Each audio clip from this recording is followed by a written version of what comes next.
Сайн мэцхан уу? Их хүнд үзэгчтэй залуучуудаа тэгээд та бүхэндээ NB Talk үлээлийнхээ 10 дугаарыг хүрэхэд бэлэн болсон байна. Тэгээд өнөөдөр студид маань бид дөрөв та бүхэндээ өнөөдөр нэвтрүүлгийг хүргэх болох нэ. За тэгээд орой минь түргий шинэ лоогийн минь. Тэгээд бидэрт ярих маш их байгаа. Тэгээд мэдээж хэрэг NB Talk-ийн Platinum event гэж үндэсний дээдлэгийн аль биесны Talk-ийн Pick-Emmer дээдлэгийн тоглолтыг тамга хэлж зөв таах бүрдээ бэлэг очих боломжтой. Мөн тоглолтын статистик мэдээллийг цагааталгүй Tokyo App-аас хараарай. За мөн Platinum event гэж Coca-Cola ундаага угаад шинэ жилийн хүсэлтийн чагсаалтаа iCoke app руу илгээгээрэй гэдгийг та бүхэнд хэлмээр. За тэгээд бас өнөөдөр бас бидний бас NB Talk-ийн нэг event гэхээр PC Mall болж байгаа. Түрүү жилүүд бас PC Mall байсан. Тэгээд PC Mall шинэ жилийн урамшуул бол электрон барааны хамгийн том дэлгүүр. Тэгээд электрон бараагаас та бүхэн гар утас зөөрийн компьютертэй ямар ч нийгмийн даатгал орлого нөтлөхгүй урьдчилгаагүй лизингээр авах боломжтой гэдэг та бүхэнд хэлмээр байна. За ингэ спонсоруудад баярлалаа. Тэгээд эхлэх үү. За түрүү жилийн логт огсон нэг зүйл байсан. Нэг зүйл үлдсэн. Капын финал, тийм ээ. Тэгээд маш сонирхолтой капын финал болсон. Энэ хоёр маань Spurs гэсэн битээр манайдад Knicks гэлээ. Миний дөө. За. За ингэ юу болсон харъя. Энэ бол манай толгоц. 3 дахь жилдээ кап, тийм ээ. Тий. За, ёстой харин урьдчилаад финалын таагавал Spurs Knicks-ээр тоглоно гэвэл нэг ч хүн таах байх гэсэн баха. Капын финал гэвэл. Тийм ээ? Боломжгүй үстэй юм. Тийм олон хүмүүсээс гал нэг байж л байгаа л тийм. Тэгээд таснаа. Тийм Монгол биг хоёр гэсэн. За, тоглолтын дээр бүгдээс гоё ярилцаа явчихдаг уу? Юу болов яав?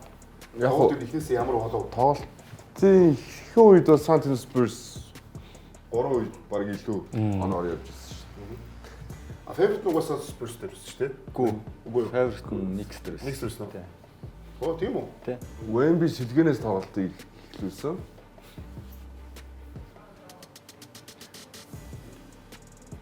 Тэгээ өвжи Анано би яхааргүй тоглолтын дээр үнэхээр онцгой байсан.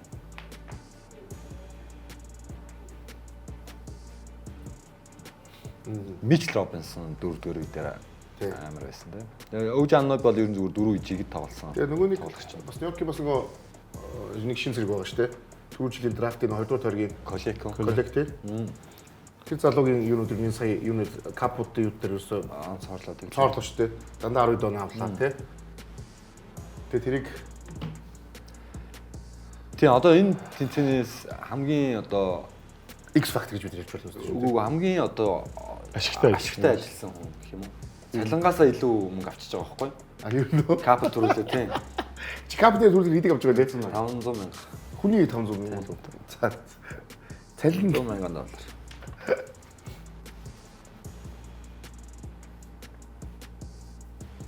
Гэхдээ багтаа маш ашигтай байлаа шүү дээ. Ер нь ингээ илүү яваал байгаа байхгүй? Тэгээд Бүрс ууг. үтсээ. Одоо энэ шийдэлд ороод бүр ингээ Яа. 11 онооны тэргүүл явж. За одоо ингэ Jordan Clarkson байх. Тий. Тэгээд Jordan 3 оноо шидэлтэй юм шиг. Тэр хоёр чинь сэлгэнээс гарч явж нуусаа тий. Барьсан да.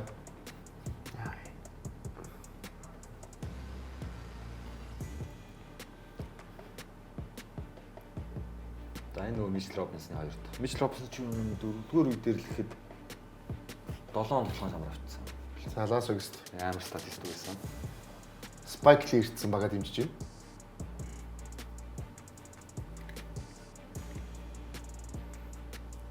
Яа.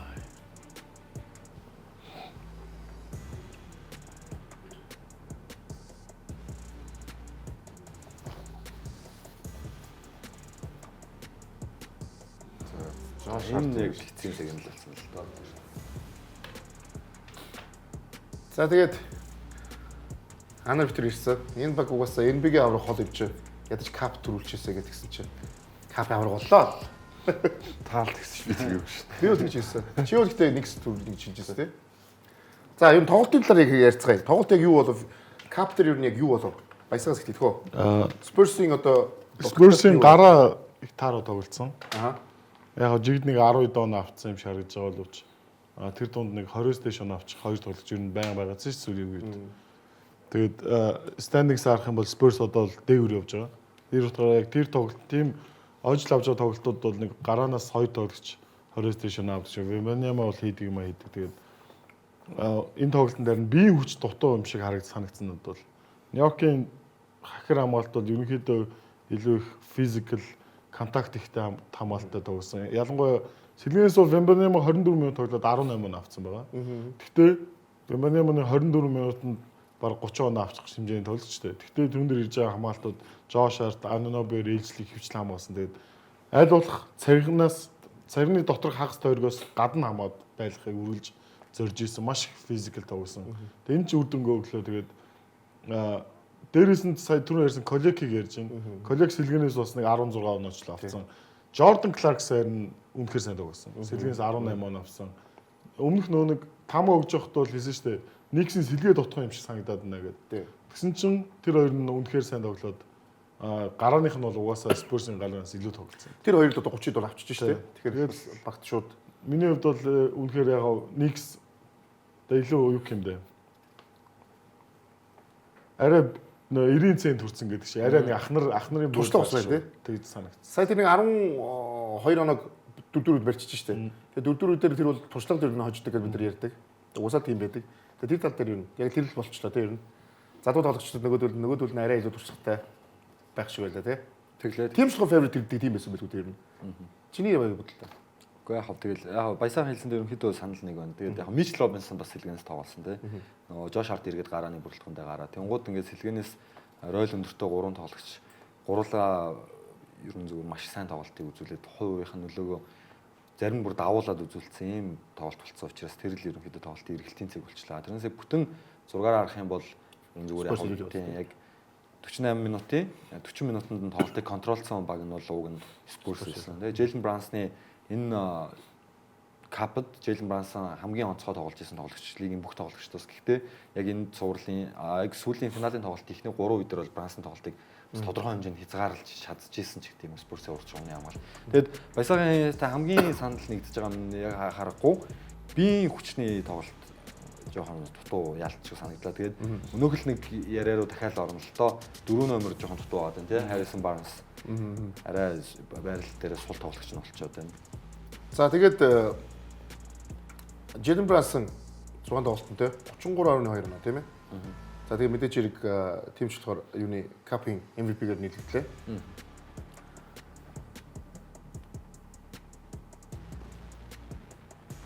За анартай бас анара юу байсан? Тоглолт усаад Brunson-гаас нөгөө ярьсан Brunson уусаа хэлсэн шүү дээ. Яг энэ дөрвөн тоглогч Anunoby, Clarkson, Colleg, Mitch Robinson дөрөв яг бүх одоо юугаар тавилаа тий. Тэгэж бид нар хожил төглөөг ярьсан. Тэгээд хамгийн гол нэг хэлэх нь яг энэ капын хожил Ньок Никс багт цаашаа одоо бүтэн улиралтаа сайн тоглоход нь хэд нөлөөлөх бол тийм ээ. Мэдээж нөлөөтэй хэлгээ авах бид нар яг эдгээр нэрийг дурдаад байгаа учраас Kyle Anthony Towns-ын талаар ерөөсөө ярихгүй байна. Тийм үү? Үндсэн гараанд нь сайн тоглогчдоос байгаа шүү дээ. Энэ багийн ротейшн өнгөрсөн жилдээ харьцуулахад хамаагүй дээр гэдэг нь одоо ойлгомжтой байна тийм. За эсрэг талтай болохоор San Antonio Spurs болохоор плей-оффын үед яг тоглолтын төгсгөлийг ямар тавд хийх юм бэ? Энэ залуу бүрэлдэхүүн туршлагатай тоглож хэрэгтэй юу хэрэггүй юу? Ямар нэг өөрчлөлт хэрэгтэй гэсэн асуудал гарч ирэх байх. Тэгээд миний бодлоор Darren Fox илүү их өөрөг нөлөөтэй тоглох хэрэгтэй болов гэж Spurs-ийн зүгээс харж байна. Яг нөгөө галзуу ганц тоглолт болохоор энэ бол угаасаа маш сонирхолтой байдаг. Тэгээс капын талаар бид ярих юм бол ерөнхийдөө юм. Өөр капын талаар баг дээр Ньок Никс дээр ярих юм юу вэ? Яг сая түрүү нэг Колекийн гэрээ ярьсан хамгийн их саяын кап дээр оролцож 2 өгийн тоглолчдоос хамгийн бага залинтай тоглогч байна. Өнгөрсөн жил нэг 2 дугаар тойргийн драфтаар сонгогдоод тийм байлаа. 4 жилийн 9 сая долларын гэрээ хийсэн баггүй юу? Тэгтэн тэр нь гэхдээ NBA-ийн төвөнд рекорд болсон. хадаа 2 дугаар тойргоос хамгийн өндөр цалингийн Тэр хамгийн өндөр юм тий. 9 саяд бол 4 жил 9 сая доллар. Тэгээд энэ жил 2 саяын цалин авч байгаа. Тэгээд цалингийнхаа 25%-ийг авчиж байгаа гэхээр чинь энэ каптер энэ цалин дээр нахицуулаад харахаар хамгийн их ашигтай ажилласан болох гэж байна. Коллег гэхдээ ер нь одоо антистууд ер нь яг хэр үнэлж ирсэн юм. Уул нь бол нийлээ 20 дугаар тойргийн баг 20 дээр байсан шүү дээ. 20 тий зөв өнгөрсөн жил 4 жилийн гэрээ эзэн гэр энэ залууг Нью-Йорк Никс олон харцсан байна л та чадварыг. Тэрнээс 2 дугаар тойргийнхан бол хөвчлэн жилийг уучаад байгаа шүү дээ. Ер нь энэ лейн бид байдаг л нэг дүр зур шүү дээ. Нийтлэг. Тэгэхээр коллект бол тоглох минутаа сая энэ капын тэмцээнүүд дээр энэ үлрэлт юу нэгээд олоод авчлаа л гэж. Цаашаа одоо тэгээд дээрэс нь өмнөх дугаар дээр нэр андуураад буруу санаа ярьсан типсийг явуулсан шүү дээ. Тэгэхээр одоо коллект илүү боломж олж байна л гэж. Шууд тэгээд дасгалжуулагч болсон. Майк Браун та. Одоо сэлгэнээс 4 төгс юм тоглож байгаа юм тэгээд. Тэгээд коллег угаасаа яг дээрэс нь яг өмнөх тоглолт дээр ч гэсэн яг тэр маш тэр нуу бас ухаантай. Дээрэс нь одоо чи өөрөө оноо авчаа буцаад стилигээд өгөөд ассист гэдэг те. Тэгээд цагаан тоглогчд юм бас давуу талууд байдаг л та тийм ээ. Тэгэхээр ер нь бол за тэгэхээр өөр next дээр ярих юм байхгүй шүү дараагийн хэсэг рүү тий. За өчтөр тоглолтоос юу вэ гэж бодож байна. Өчтөр NBA дээр нэг тоглолт болсон. Энэ тоглолт яасан гэхээр нэг бүх хотын тоглолт шиг хэн илүү оноо авч чадах вэ гэдэг тоглолт болсон. 300 оноо төрсэн тоглолт болсон шүү дээ. Өнөөдрийн тий. Тэг өнөөдөр тий. Өглөө. Тэг өглөө тий. 6 цагт боллоо. Энэ бол одоо 4 цагт боллоо. өнөөдөр өглөө өчтөр өнөөдөр өглөө. Танд бол нэрээ өдөр шөнө ялгахалцаа байгаа хтэй. Тий одоо өдөр шөнө ажилладаг тийм байгаа. Би нөгөө юуг нь харж байгаа. За энэ нэг хальт харсан байхгүй. Тэгээд энэ хоёр одоо бүх хотын тоглолтод тоглож байгаа шүү дээ гэж бодсон. 300 авах хэрэгтэй. Би яг өглөө эрт сэрүүлэггүй зүгээр сэрч таарсан юм. Тэгээд нойр хулчгаар нь үзлээ энэ тоглолтыг. Хин оноо их хурдан оноо авч чадах вэ гэж бодсон юм зү. Тэгээд жон гайхлаа харин тэгээд. Нэрэл одоо бүх хотын тоглолт шиг л. Тий, яг л тийм л байсан шүү дээ. Хүмүүсээс 910-аас дэш авсан шүү дээ. Тий, тэгээд нэг нь хамгаалтаараа угаасаа 25 төчигдж байгаа баг. Нэг нь угаасаа 19 төчигдж байгаа л ийм л хоёр багийн л өрсөлдөөн боллоо. Тэгээд хоёулаа гол нь гүйцэтгэл сайтай шидэлт нь унсан юм өдөр байла. Тэгэхээр ингээд 150 оноонд хүрэх боломж хамгаалалт болон гүйцэтгэлээс нь л үүсчлээ. Өчөөч хүртэл ингээд орж байгаа байхгүй гурийн гаднаас те. хамгаалтгүйгээр Талбай дээр хамгийн удаан тоглогч шүү дээ. Гэхдээ яг оноонд дуулах юм бол угаасаа удирдах их бид нар ярьжсэн те. Яг оноонд дуулах юм бол Чикаго аягүй ядаргаатай баг байна гэдэг нь ярьжсэн шүү дээ. Бид нэгдүгээр Өнгөсөөлөл шүү дээ. Яг оноонд цэвэр яг дагаад гүөх юм бол Чикаго аягүй аюултай болчиход байгаа гэдэг. Хин хурд оноо авах гэхээр Коби Вайт дээргүй Трей Ян хоёр. Атлантагийн ч гэсэн нөгөө хурд нөгөө пейс нь аягүй хурдан л таасан. Тэгээд тийм хоёр баг таарчлаа. За гэхдээ Чикаго бол өөртөө маш хэрэгтэй хожлоогч үг болсон. Гэхдээ одоо ингээд нэмэлт цаг сунгахгүйгээр 150 оноо өрнө гэдэг бол аим шигтэй тийм. 300 оноо харин юунд нэмэлт цаггүйгээр авна гэдэг бол энэ магадгүй энэ жилийн хамгийн их оноо авсан тухай. Одоо тийм. Энийг гүцээ. 4 юм дэвш 2 баг хоёулаа дандаа 30-аас дэш наа. Нэг ч удаа 30-аас дэш наа, нэг ч нэг үе яваа. Тийм. Дандаа 30-аас дэш. 45 оноо автлаа нэг баг. Тийм. Тэгж л уусаа 2 зүгээр нэлээ. Энд дээр тэгээд Queen Snyder засгалжуулагч болон Trey Young хоёр тэгээд алдаа нэхэл нэлийн сэтгэл дундуур дуусгасан саяны тоглолтыг төгсгөлт. Тийм. За Чикаго дээр бол ярих юм байвал бүгд яриад явна шүү. Хэрэв Чикаго дээр ярих юм байвал эсвэл Атланта дээр. За Атланта дээр бол Trey Young ирсэн тийм. Trey Young ирснээс хойш Атлантаг яг гэж бодож байна. Бид сая Атлантаг Trey Young Атлантаг бас бид нар ярьжсэн шүү дээ. Уруу дараалал хожигдчихлоо ирээд. Гэтэ яг хоёрт нь тоглосон. Нэгэнд нь бол тоглоо. Нэг нь гэтэ яхаарахгүй Spurs-тэй тоглосон. Капын финалд хожигдсныхаа дараа нэлээд ууртай Spurs-тэй тоглоод тэгээд өрсөлдөөн үзүүлж чадаагүй. Гэтэ Trey Young-тай хоёр тоглолтын дээр нэг нь Шарлоттод 133 оноо алдаад, нэг нь Чикагод 152 оноо алдчихлаа л та. Тэгэхээр энэ багч нь хамгаалтаар хэдийгээр 18 40 гэж байгаа ч гэсэн нэг тоглолтын дундчаар 115 оноо алдчихж байгаа байхгүй юу? Тэнгууд Trey Young-тай сүүлийн хоёр тоглолтын дээр энэ багч нь 141 оноо алдчихж байгаа байхгүй юу? Тийм. Тэгэхээр бас Атлантагийн Trey Young-ийг тэгээ гол нь нэг тийм сайн хоёр багт биш те. Ер нь бол Шарлотт Чикаго хоёрт бас болохгүй шүү дээ. тийм шүү дээ. зүгээр Trey Young-ийг байхгүй байхад нь хүртэл миний хувьд хамгаалалт хангалтгүй санагдаж байгаа байхгүй юу? Тийм яг үнэ. Яг бол бид нар талбай дээр ямар амар сайн хамгаалалттай тоглогч нарыг гаргаад тавьсан байгаа лээ. Тэнгуут одоо яг хуу NBA-д өмнө тоглож ирсэн одоо зодод тайлсан тамирчдын их нь ийм ярьж байна. Угаасаа 100 оноонд уралдаад 4-р үе дээр л нэг хамгаалалт нь орж ирж нэг тоглолтог ийм цагс бөмбөг болчихлоо. Бүх дасгалжуулагчдын арга барил нь ерөнхийдөө адилхан болчихлоо гэсэн юм айгу ярьж байгаа байхгүй. Дээр үед яадаг гэсэн гэхэлэр Нэг шууд их Одоо юу Майк Д'Антонигийн running gun, тэр Нельсон тасгалжуулж running gun эсрэг Phil Jackson-ы гурвалжин Utah Jazz багийн pick and roll гэж тасгалжуулагч болгон өөрийн гэсэн арга барилтай. Энэ арга барилууд хоорондоо San Antonio Spurs-ийн одоо ингээл бүх тасгалжуулагч нар өөрийн гэсэн арга барилаар өөр сагсан мөгийг тоглодог гэсэн бол одоо нэг харагдаад байгаа зүйл нь бүгдээрээ л зүгээр нэг төрлийн сагсан мөгийг бүгдээрээ л гураа шиддэг болчлаа гэсэн юм гомдолтой зүйлийг ярьж байгаа. Яг бас шүүмжлэл уусаа өгж байх бах. Тийм. Чиний ярьж байгаа зүгч юм байна. Бурууч юм байна. Миний ярьж байгаа юм шиг чи зүгээр. Тийм би зүгээр л тийм. Ерөнхийдөө ажиллаж байгаа зүйл. Chicago Bulls-ыг бол бид мэдэн шүү дээ. Угаасаа тэгэл урд чугнаасаа эхлээл угаасаа хамгаалтан дээр тийм онцгой тоглогч байхгүй тий. Аюу тусам мөн өнөөдөр бас гимплээс эргэж юу лээ? Өмнөх тоглолт нэр эргэж ирсэн. Тэгмүүд Vucevic гэдэг юм уу жоохон хөдөлгөөн удаа хамгаалтан дээр. Тэгмүүд Атлантагаас нөгөө нэг Dyson Daniels, Risache, Nickel Alexander Walker, Jalen Johnson гэдэг хамгаалах потенциалтай атлетик хурцтай урт мөчтэй юм тоглогчтой нэгэд ярьж ирсэн бол би өнөөдрийн тоглолтыг үзээд төрсөн сэтгэл Окунгу яагаад өнгөрсөн үеэрэлд гараанд тоглогчлохгүй ингээ гараанд Капела тоглолт эхлүүлээд Окунгу сэлгэнээс тоглоод гэсэн би ойлгосон. Окунгу ингээ довтлогон дээр статистик үзүүлэлтийг бид харахаар сайн юм шиг болооч бас тийм сайн хамгаалалттай төв биш юм байна. Хангалттай бас тийм бие хүчний тоглолтч тийм бас сайн биш юм байна. Жижиг. Тэгээ Окунгу бол бас энэ багийн хамгаалтыг төгсөх хүн нэгт тийм сангалтай биш байна. За Триан бол угаасаа ойлгомж. Өнөөдөр бол Трианы өдөөс угаасаа хүссэн оноо авсан. Баясагаас тэгээд яагаад дуусаад вэ? Тэгээд хүссэн оноо авсан. Тэгэхээр зөвхөн ингээ Трианаас бас хамааралгүй ингээ төвийн тоглогч нь хамгаалт муутай байна гэдгийг харсан. Тэгээ бас нэг юм анзаарчихсан Dyson Daniels өнөөдөр ер нь талбай дээр хамгийн сэтгэл дундуур яваад байгаа юм шиг надад санагдав. Dyson Daniels нэг ч нэмсэглээгүй. Сэлгэрүү суух болгондоо нэг л гоо нэгтэй. Талбай руу гарч ирэх болгондоо ер нь нэг тийм яг өнгөрсөн үеэрлийн Dyson Daniels-ыг харав. Тэгэхээр би зүгээр Триан ирчингууд ротейшноос ингээ Risache Daniels 2 минут багасаад байгаа байхгүй. Nickel Alexander Walker нь 20 оноо дундчлаа энэ өдөр далаад байгаа болохоор хамгийн их зөлөөнд яваад байгаа нь Risache Daniels 2 Триан ирчихэр. Тэгэхээр энэ хоёр бас жоохон сэтгэл хангалуун бус байгаа ч юм уу. Тэгэхээр энэ багаас заавал ер нь Триан явж л таарах юм байна. Тэгээд заавал дахиад нэг ардаа сайн хамгаалттай төвтэй болох л хэвээр байна л гэсэн бодол төрсөн.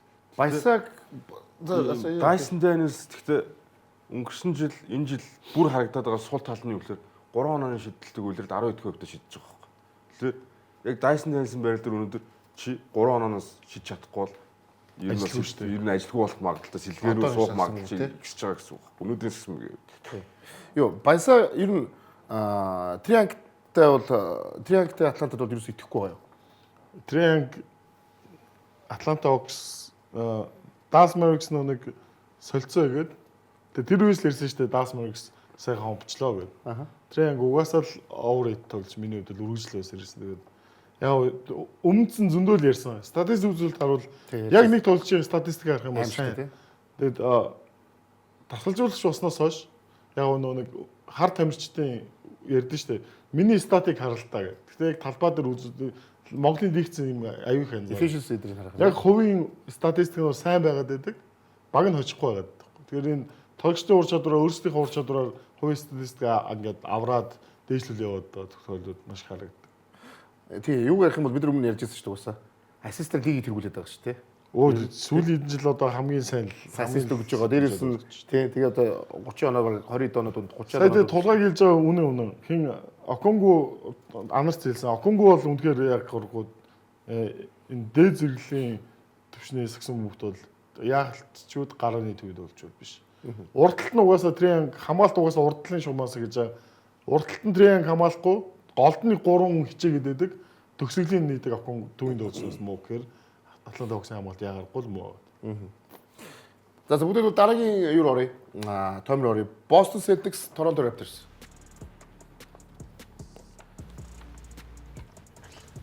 Иргээл хожигч байгаа юм байдаг. Торонто талбай дээр өстэй. Одоо Атлантагийн яриа яг энэ Торонто дээр батлагдаад байгаа байхгүй юу? Якоб Болт тоглохгүй болохоор энэ баг хамгаалтанд бүр үлэм жимээр буурчдаг. Якоб Болт тоглохоор сайжирчдаг.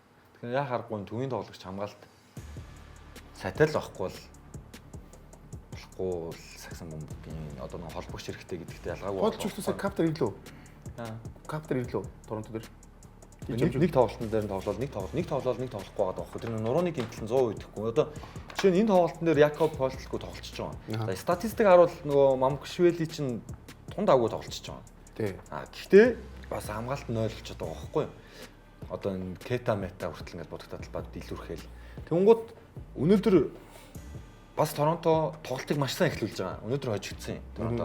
Маш сайн эхлүүлэхэд Якоб Пойлтл эхлүүлсэн чи Пойлтл 6 минут тоглоод гинтээ гараа явангууд дахиад нөгөө Торонтогийн хамгаалтын асуудал нь үргэлжлээл. Тэгээл тэрнээс хойш ингээл оноо дутуу явсараа л хожигдчихж байгаа.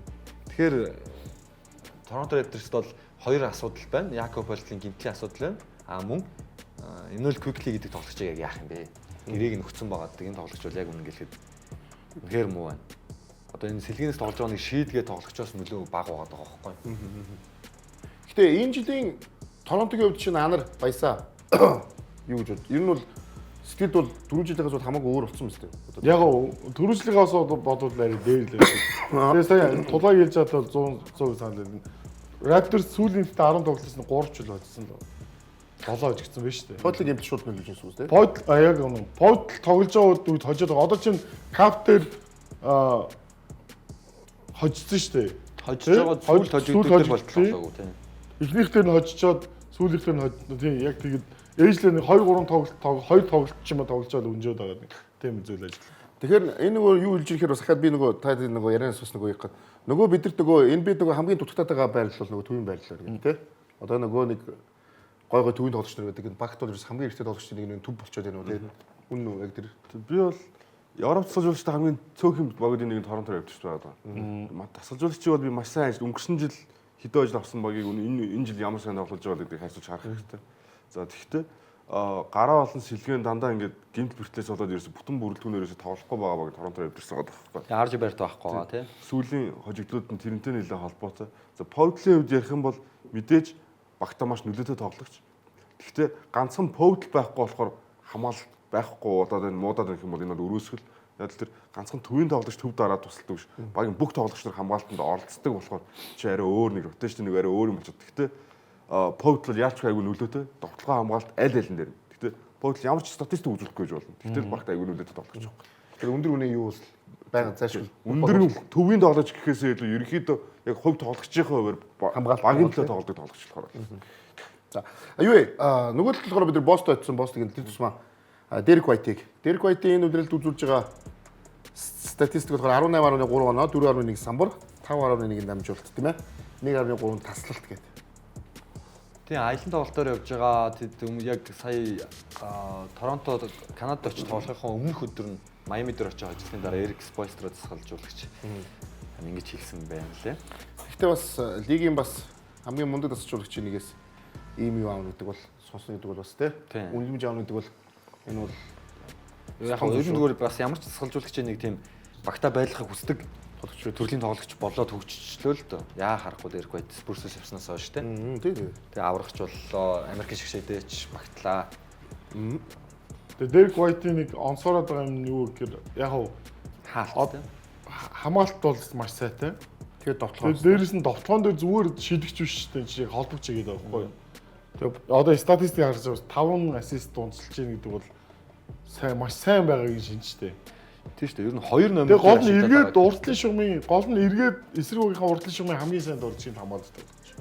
Тэр ийм тулчийг бол нэрээ бүх цацуулж хүсэх нь болоод байгаа шүү дээ. Тийм. Юу лиг 5 ассист дундчлаа гэдэг чинь бол амар өндөр үзүүлэлт шүү дээ. Ер нь бол одоо жишээ нь Стефен Curry-гийн дундчилж байгаа ассист шүү дээ. Яг адилхан байхгүй ер нь. Юу.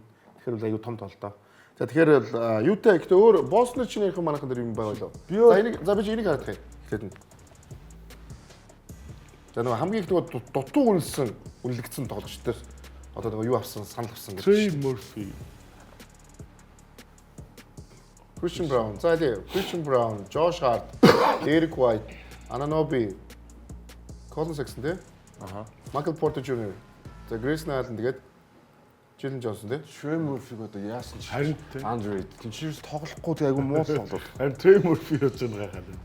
Харин тэгээд юу тоглоод байгаа. Trey Murphy муу бол тоглоогүй шүү. 50% довтлоод 20-с дээш нь гонцолж байгаа. Тэр мөр чи ямар ч хамаагүй тэр хувь мөв чи ямар ч хамаахгүй. Зүгээр багт үзүүлэх нөлөө Trey Murphy-ийн асар өндөр хүлээлттэй байгаа тоглогч нэг багхгүй юу. NBA гүншэнд All-Star хэмжээнд тоглогч гэсэн гэрээ авсан шүү дээ. Тэгсэн мөртлөө багтаа үзүүлж байгаа нөлөө байхгүй. Оноо аваад иж болно шүү дээ. Хин ч оноо авч болно. Хин ч өндөр хөвдөд болчихлоо. Бага хожуулахгүй бол тэрний хэдэн оноо авч ямар ч хамаагүй. Тэр бол зөвхөн Murphy-тэй холбоотой зүйл биш л гэж бодож байна. Би бол бэлэг. Одоо Murphy жишээ нь өөр багтчоод яг илүү гээл Өөр багчууд гэж одоо Pelicans-тай олж байгаа Pelicans-тай л харьцуулна шүү дээ. Ер нь нэг сар энэ бас солилцоонд орох шуум бол нэлээд гарцсан л ер нь тий. Би яг сая 10 тоглож байгаас бол би бол MPJ хоёрыг Murphy хоёрыг л байх ийм байх хэрэгтэй болов гэж бодлоо. Ууг нь болж байгаа. Гайхаад. Гайх. Яг энэ ч ер нь зүгээр нөгөө нэг нийт үзэгчдээс л авсан санаа. Яг тийм л дээ Reddit ч бол зүгээр л нэг платформ шүү дээ. Тэгэхээр юу санд нийлж ирээ энэ харавтай ихтэй. Нийлэхгүй. Тулгаа. Би бол за зарим нь бүр тогтоочч амжсангүй. Гэхдээ Murphy араа Zion Williamson за угаасаа ингээд баст болчлоо гэж төсөөлөө. Байхгүй гэж төсөөлөө. Ingram явцсан шүү дээ. Тэгэд New Orleans Pelicans-ийн лидер нь хэн байх хэвээр? Murphy байх хэвээр. Тэр Pelicans хожиж байгаа мó гэдэг асуудал. Сүүлдийг хоёр өтсөн шүү. Дөрөв дараа л очсон байгаа. Дөрөв дараа суудсан байх тийм. Энэ эсвэл дөрөв дараас хожлынхын дараах судалгаа юм уу? Зөвс Үгүй байхгүй. Үгүй энэ саяудыг 3-4 хожоод байгаа шүү. Хоцсон шүү тий. Сүүлд бол хожоод. Чи бол санд хэлж байгаа Би юм. бол бүр Derek White-тэй санал нийлэхгүй байна. За. Derek White San Antonio Spurs болон Boston Celtics өнгөрөөсөн магадгүй эхний 1-2 үлрэлтээ үнэхээр underrated тоглогч байсан байхгүй. Одоо дасгалжуулагчийнхаа арга барилт ч юм уу багийнхаа тоглолтод хитрхи ууссан ч юм уу. Заалж орж ирэл өөрөө гурав шүү дээ. Заалж орж ирэл гурав. Тийм их мэдлийн өгчөж байгаа Харин шүү. тий. Дасгалжуулагч арга барилт ярьж юм байна. болчиход. Тэрнээс Derek White тийм юмараа underrated байгаагүй байхгүй. Гурван шидэл дээр биш. Нөгөө нэг бусад тоглогчтойгоо сайн харагдуулдаг, багаа хажууд өргөдөг. Тэр экстра пассыг өгдөг, самбарч явдаг, хамгаалтаараа ийм юмараа underrated байсан болохоос Derek White нэг тоглолтод 12 гурван шидэл 4 хийхийг хинч харна шүү дээ. Ямар ч тоглогч хийж. За тэгээ ер нь зүгээр хийн. Одоо бодож явдаг тоглогч байна. Одоо Би энэ Reddit-ийн листийг хараад яг үнэндээ за энэ үнэхээр яг underrated тоглогч юу гэж хэлэх тоглогч үнэхээр харагдсангүй шүү дээ. За Josh Hart-ыг нэрлж болох байх. Анунобыг нэрлж болох. Багт үзүүлж байгаа нөлөөгөөр статистикаар биш тийм үстэй тий. А тий Ананоби бас байж болох юм байна. Ананоби угаасаа л амар нөлөөтэй тоглогч л тоо. Нөлөөтэй. Гэхдээ бас яадаггүй тий. Хүмүүс нэг гимтчээд байдаг ярьдгүй тий. За дараагийн юу тоглолт Орландо Повтл жишээ нь байж болох байхгүй юу? Underrated дээр. бас тийм тий. Бас байж болно тий. Багт үзүүлж байгаа нөлөөгөөр тий. За Юта. Юташ тэгээд бас л нэг сайхан Наач тэгээ underrated-ийг яг юу гэж бас хүн өөрөө хүлээж авахаас бас хэцүү шил талах юм байна. Тийм ээ тий. Тийм амар том сэдв. Кевло тоглолт Ловч бүр 30 16 оноо 16 самбар мамбар аваад эд үеийн Кевин Лавыг санагдвал. яа би Ютахыг үзээгүй шүү дээ юм тоглолтыг. Тийм үү?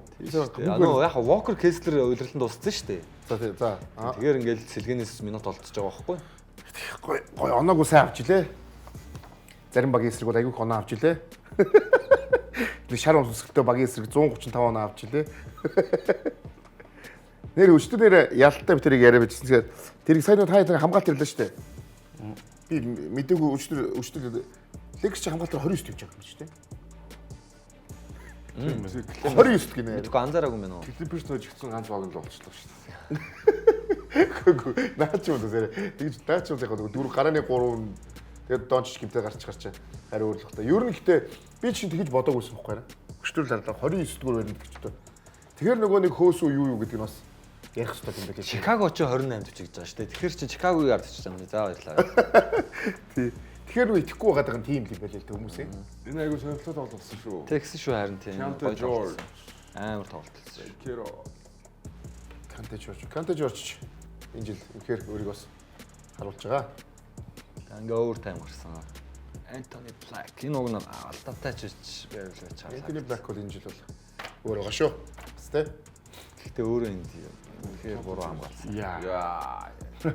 Ёо бүр орчиж байгаа юм зүгээр. Орчиж байгаа. 3 оноо илүү. За ингээд бүр 1 оноо дутуулчих. Тэгсэн чинь энэ дээр тэгэл. Энэ бол тассан дөө. Тасл тий. Бэйн бол энэ огт ирс хэрэг үнэхээр гаргасан. Одоо бүр сүулдэ яг нөгөө нэг яг багийнхантайгаа ойлголцоод хүлээн зөвшөөрөгдөөд өөртөө итгэдэг нэг байр сууриа олоод яг нэг ихний 10 тоглолттой харьцуулаад одоо бүр бэйн. Одоо нөгөө нэг Банкеро авахгүй Орландо хожоолоос одоо Франц Вагнер авахгүй Орландо хожоолоо ерөөсөө л бэйнтэй болт. Одоо Сакс хүртэл байхгүй шүү дээ. Тэгэхэд л хожоолоо. За юу вэ? Бүгд дорн төслийн бас хүсэлтийг харцаа төхөө. Дорн төстэй нэг хүсэлт юу болж юу өөрчлөгдөв? Манайх одоо гоё юу вэ? Ер нь доорж гарч ямар юу вэ? Филд дэшээ гарсан байна. Тэгээ босдог доор. Нэг тоглолт илүү л байна зүгээр. За хожигдол нь адилхан байна. За. Тэр 12-аас маа. Нэг тоглолт л илүү. Та чи бүтэн энэ удирдлагынгаа Бостон Sixers-ийг ярих гэсэн мэт тий. Өдөрлийн төгсгөл тэгээд. Өдөр төгсгөл би амуудаж асуун гэдэг байна шүү. Sixers гэхдээ бас Хачаа гэхдээ түрүүс ялсанд нь гоё шагна гэсэн тий. шагнаг шүү. Sixers юм уу Boston юу? Тий. Шагнаг шүү. iPhone 17 гэсэн шүү. Яа ямар яг хоо тийм бас нэг дөрөв юм байгаа хоо. Зург мөгч юм өгнө ахын гоё. За ямар баг доороос гарч их баг байна уу? Та Bucks эндээ байгаа юм уу? 10 байгаа юм уу? Явахгүй хоо дэш. Явахгүй. Янс ч бараг Янс солигдохгүй бол энэ үйл тоглохгүй байх юм. Энэ доорс гарч их баг байхгүй хөө ингээл. Детройт тэгэл тэргүүлсэн хിവэрэл байгаа юм байна те. Үнэхээр сайн байгаа шүү Детройт. Гүйцэлдгээр нэг Тий, нэг хэсэг үзье. Тэгэхээр яг хөө гэхдээ бас уйлалын 2 дугаар хагасч тэгээд бас амар өөрчлөгдсөн шүү. Ер нь Австраlis хойш нэг хэдэн тоглолт бол шал өөрлөгдсөн шүү. Тэгэхээр бас Детройт харин энэ байрлал хаалгахын тулд яахаар гол нэг солилцоо хэрэгтэй болов гэж бодлоо шүү дээ. Нэгт явж байгаад нь бол гэхдээ ер нь удирдлагч ихэд Детройт нэгт явж байгаа юм шиг бодоагүй шүү дээ. Удирдлыг эхлэхэд бол үгүй. Хизээч тийм бодол бол байгаагүй шүү дээ. эхний дөрүүл гэж таамаглаж байсан. Өнгөрсөн жил эхний 6-аар гарсан юм чинь. Энэ жил эхний дөрүүл гэж таамаглаж байсан. Сайжаа тийм. Ер нь яг хав Кливленд 1-2-ыг урттаа Аясаараа 1-2-оор гарчих واخал гэж Детройт нөгөө садингийн цэсэнд гэхдээ нөгөө юу байгаа юу? Солилцоо их юу байгаа мó? Одоо шинэ тоглогч одоо юу байгаа шүү дээ. Харин том боломжийн багц байгаа шүү дээ. Ivy Harris гэдэг. Нэг нь залуу, нэг нь туршлагатай бас багцлаад тийм супер од хэмжээний тоглогч биш ч гэсэн маш гоё үеийн Харрисын цалин чинь бууцсан шүү дээ. бууцсан. Тэгээ Ivy угаасаа роташнс гарцсан юм байна шүү дээ. Хүнд гинтлээс эргэж ирээд байхгүйд нь Caris LeVer ингээ өөр тоглогчд байрыг авцсан. Ivy ч ерөөс 15 минут л тоглолт шүү дээ. За тэгвэл бүгдээ хэсгээр минь дараа бүгдээ явуулсан. Одоо бид нар бол өрн төсөөр аялах баг. Ойрцгээд энэ бид огт хамтгаар зарвсан.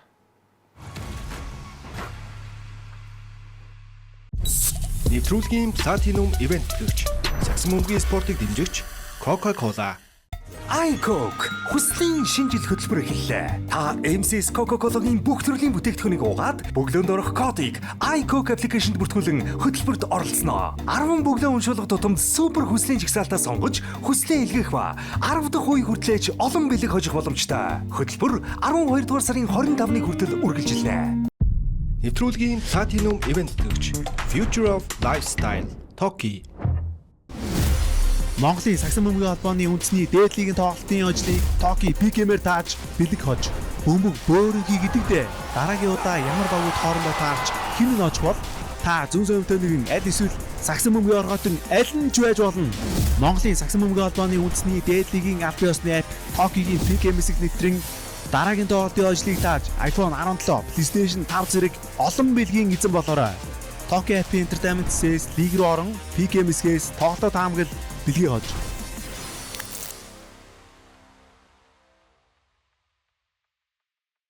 Зөвлөлтөнд юурдслоо. Ах нэг зээлэл. Сайн байна уу? Та ямар бараан дээр зээлэн шийдвэрлэх вэ? Танах урьдчилгаа. Мэдээж урдчилгаа бүх бараан дээр тэр төгрөг. Энэс гэснийг зээлэн шалгуур. Орлого нотлох шаардлагагүй. Давхар зээлтэй байсан ч хамаагүй. Та бүр хэдэн ч бараан лизингээр авч болно. Энэс бас нэгийг. Хөөе, энийг би авчих уу? Та зүгээр л хүссэн бараагаа суг. Үлдсэнийг би тариуцъя. Энийг нэмээрэй мэд. PC мод юм байна дөө. Лизингийн хаанч байхгүй хамгийн таатай нөхцөл бидэнд бий. PC мол. Ишин дэврэ мэд. За баярлалаа. Нэвтрүүлгийн Platinum Event гэгч Future of Lifestyle Toki. Монголын Саксан бөмбөгийн холбооны үндэсний дээдлигийн тоглолтын ажлыг Toki PKM-ээр тааж бэлэг хож бөмбөг бөөрө хийгдэгдээ. Дараагийн удаа ямар багууд хоорондоо таарч хэн нь очих бол та зүүн зөвхөн нэгэн аль эсвэл Саксан бөмбөгийн орготон аль нь ч байж болно. Монголын Саксан бөмбөгийн холбооны үндэсний дээдлигийн албан ёсны апп Toki-гийн PKM-ийг нэвтрэн дараагийн тоглолтын ажлыг тааж iPhone 17, PlayStation 5 зэрэг олон бэлгийн эзэн болоорой. Toki App Entertainment-с лиг рүү орон PKM-с тоглолтоо таамаглал бэлгийн хож.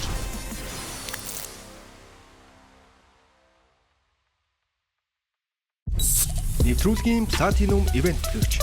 Сагсан мөнгөний спортыг дэмжигч Coca-Cola.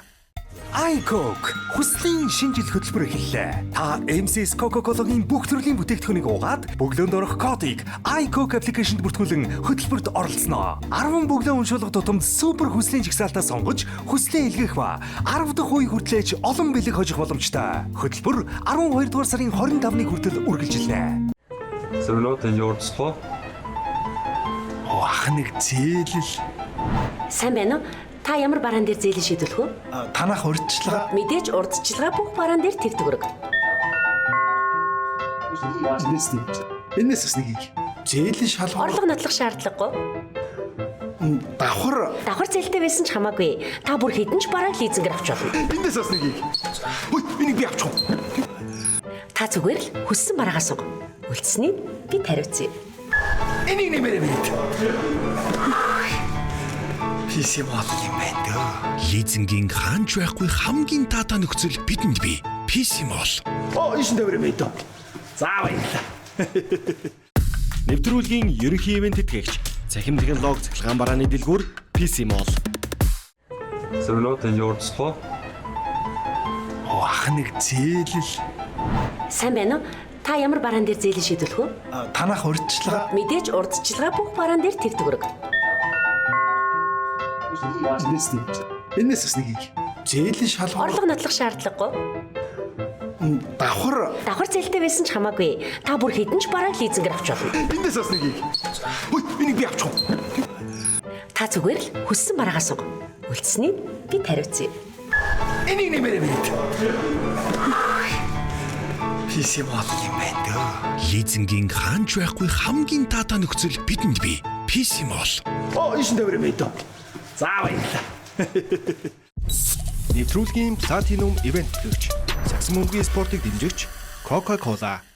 iCoke хүслийн шинжил хөтөлбөр эхэллээ. Та MCS Coca-Cola-гийн бүх төрлийн бүтээгдэхүүнийг уугаад бөглөөнд орох кодыг iCoke аппликейшнд бүртгүүлэн хөтөлбөрт оролцсноо. 10 бөглөө уншуулга тутамд супер хүслийн жигсаалтаа сонгож хүслээ илгээх ба 10 дахь үе хүртлээч олон бэлэг хожих боломжтой. Хөтөлбөр 12 дугаар сарын 25-ны хүртэл үргэлжилнэ. Нэвтрүүлгийн Platinum Event төгч Future of Lifestyle Toki. Нэвтрүүлгийн Platinum Event төгч сагсан мөнгөний спортыг дэмжигч Coca-Cola. iCoke хүслийн шинжил хөтөлбөр эхэллээ. Та MCS Coca-Cola-гийн бүх төрлийн бүтээгдэхүүнийг уугаад бөглөөнд орох кодыг iCoke аппликейшнд бүртгүүлэн хөтөлбөрт оролцсноо. 10 бөглөө уншуулга тутамд супер хүслийн жигсаалтаа сонгож хүслээ илгээх ба 10 дахь үе хүртлээч олон бэлэг хожих боломжтой. Хөтөлбөр 12 дугаар сарын 25-ны хүртэл үргэлжилнэ.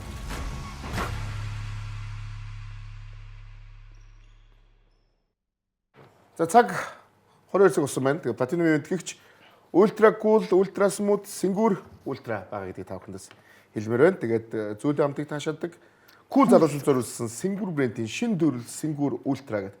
Манай тэгээд Cool залуу өнөөдөр ирсэн гүйлтэй. Ганц кул нэрсэн тий. Хамгийн cool ирсэн гүйл өдөр тий. Гэтэ байхгүй ч гэсэн. Кул хөгшин нь бол байгаа шүү дээ. Cool хөгшин нь бол байгаа тий. За юу болсон? Бид нар бол одоо нөгөө бүтэн удирдлагын ярих баг бол үг гэсэн юм уу? Баясан юм. Чиний хажууд нэг ойрхон байгаа. Буура Буураач байгаа тий. За юу бид нөгөө нэг амжилтыг бас давхар заавал ярих хэрэгтэй байсан шүү дээ. Нөгөө нэг 73-9-ийг гэж яриад байгаа тий. За тэгээд Capit Spurs тожигдсон. За тэгсэн чинь Minnesota-д тоглосон энэ тоглолт. Энэ маш сонирхолтой тоглолт болсон. Ер нь угаасаа энэ жил OKC-ийн хожигдлыг хүү гэдэг юм үг ихээр шүү дээ тийм ээ. Тий. Хожигдсан Анаал сууж байгаа шүү дээ. Тэрийг хүлээн шүү дээ бид нар тий.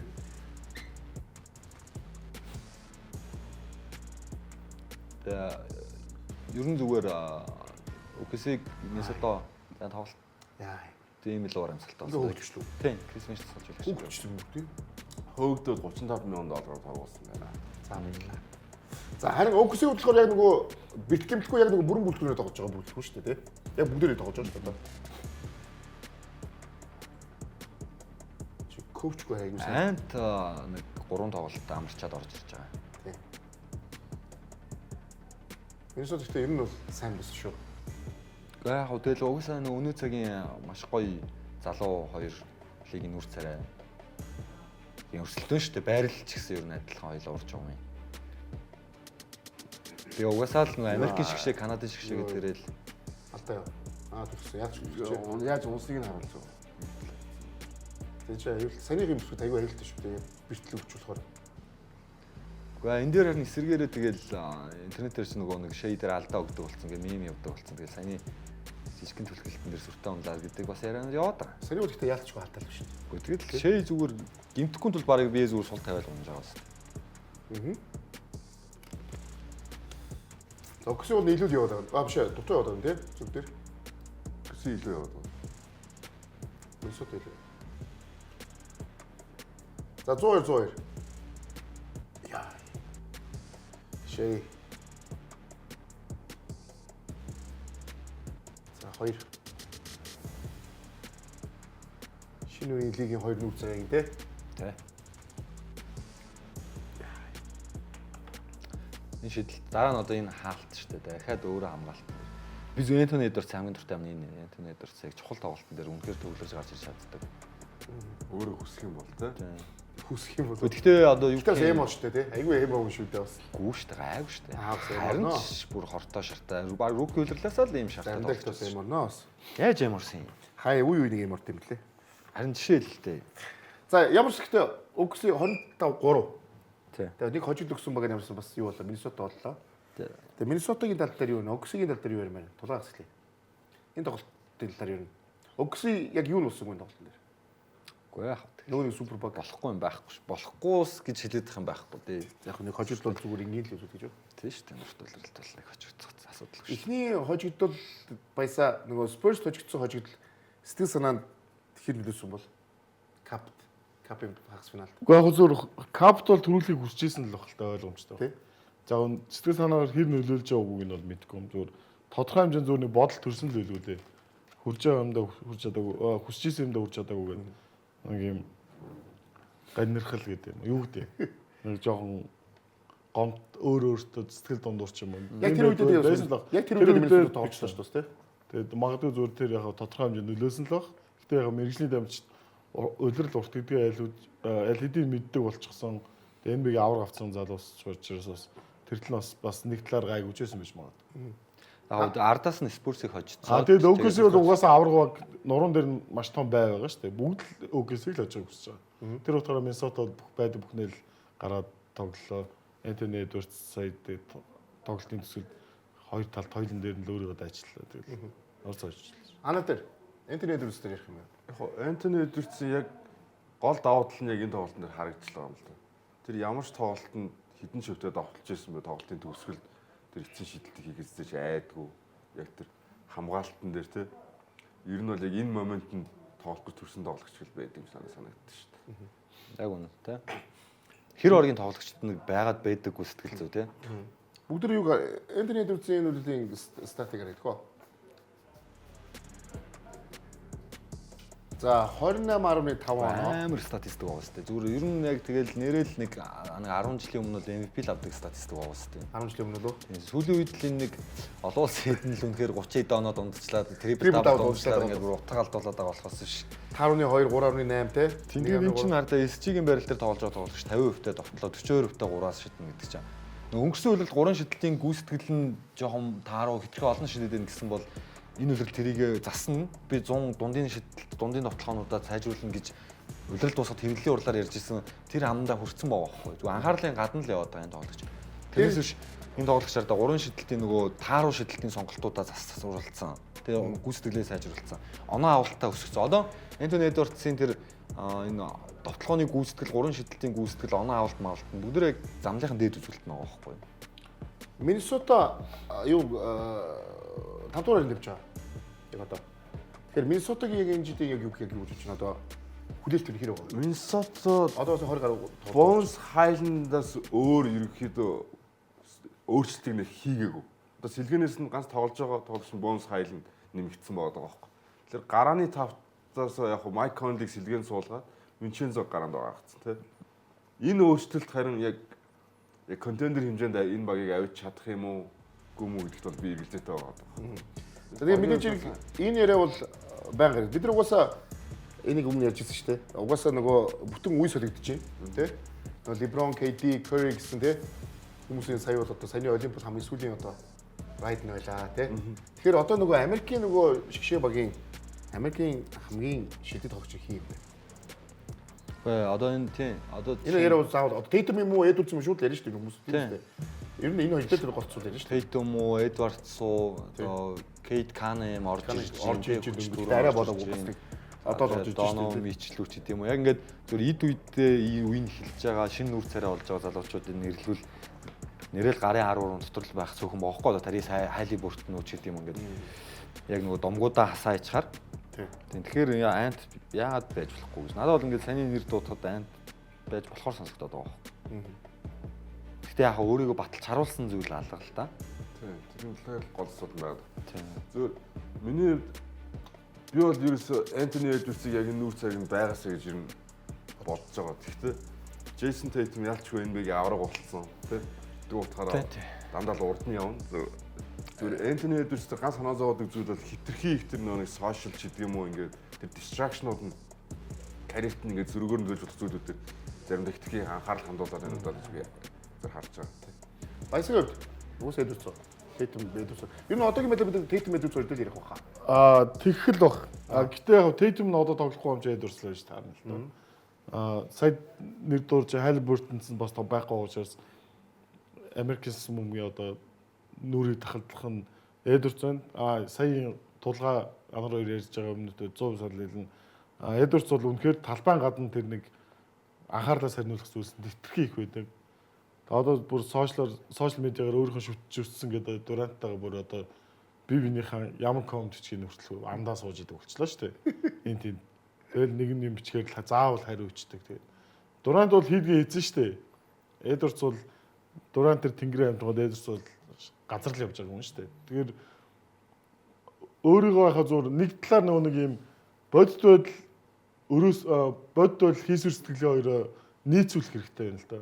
Тэгэхээр Эдвардсын одоо яг зур үзүүлээд байгаа дүрн тэр сошиал медиа дээр байгаа байдал нь бол аль хэдийн тэр агуу тоглогчны игнэнд очсон тим хэмжээний тоглогч гэдэг өөрөө яриад байна. Одоо үйлдэлээр л харуулах хэрэгтэй байна. Би зүгээр сая нэг одоо бид нар Миннесота нөгөө Эдвардс Антони Эдвардсыг ярьж авчих Миннесотад холбоотоос асууж жуулчлаа л да. Юу Финч тасчуулагч юу яг энэ багт тэр хэр зөгч байгаа. Би бол Финчиг Миннесотаг яг одоогийн багийг ингээд бүрдүүлсэн учраас хийх зүйлээ хийцэн сайн цолжуулагч гэж хардаг. Тэр хүний сакс мөнгөний философи хэрэгжүүлэх гэж талбай дээр хэрэгжүүлэх гэж оролдож байгаа сакс мөнгө нь бол хэрэгжсэн.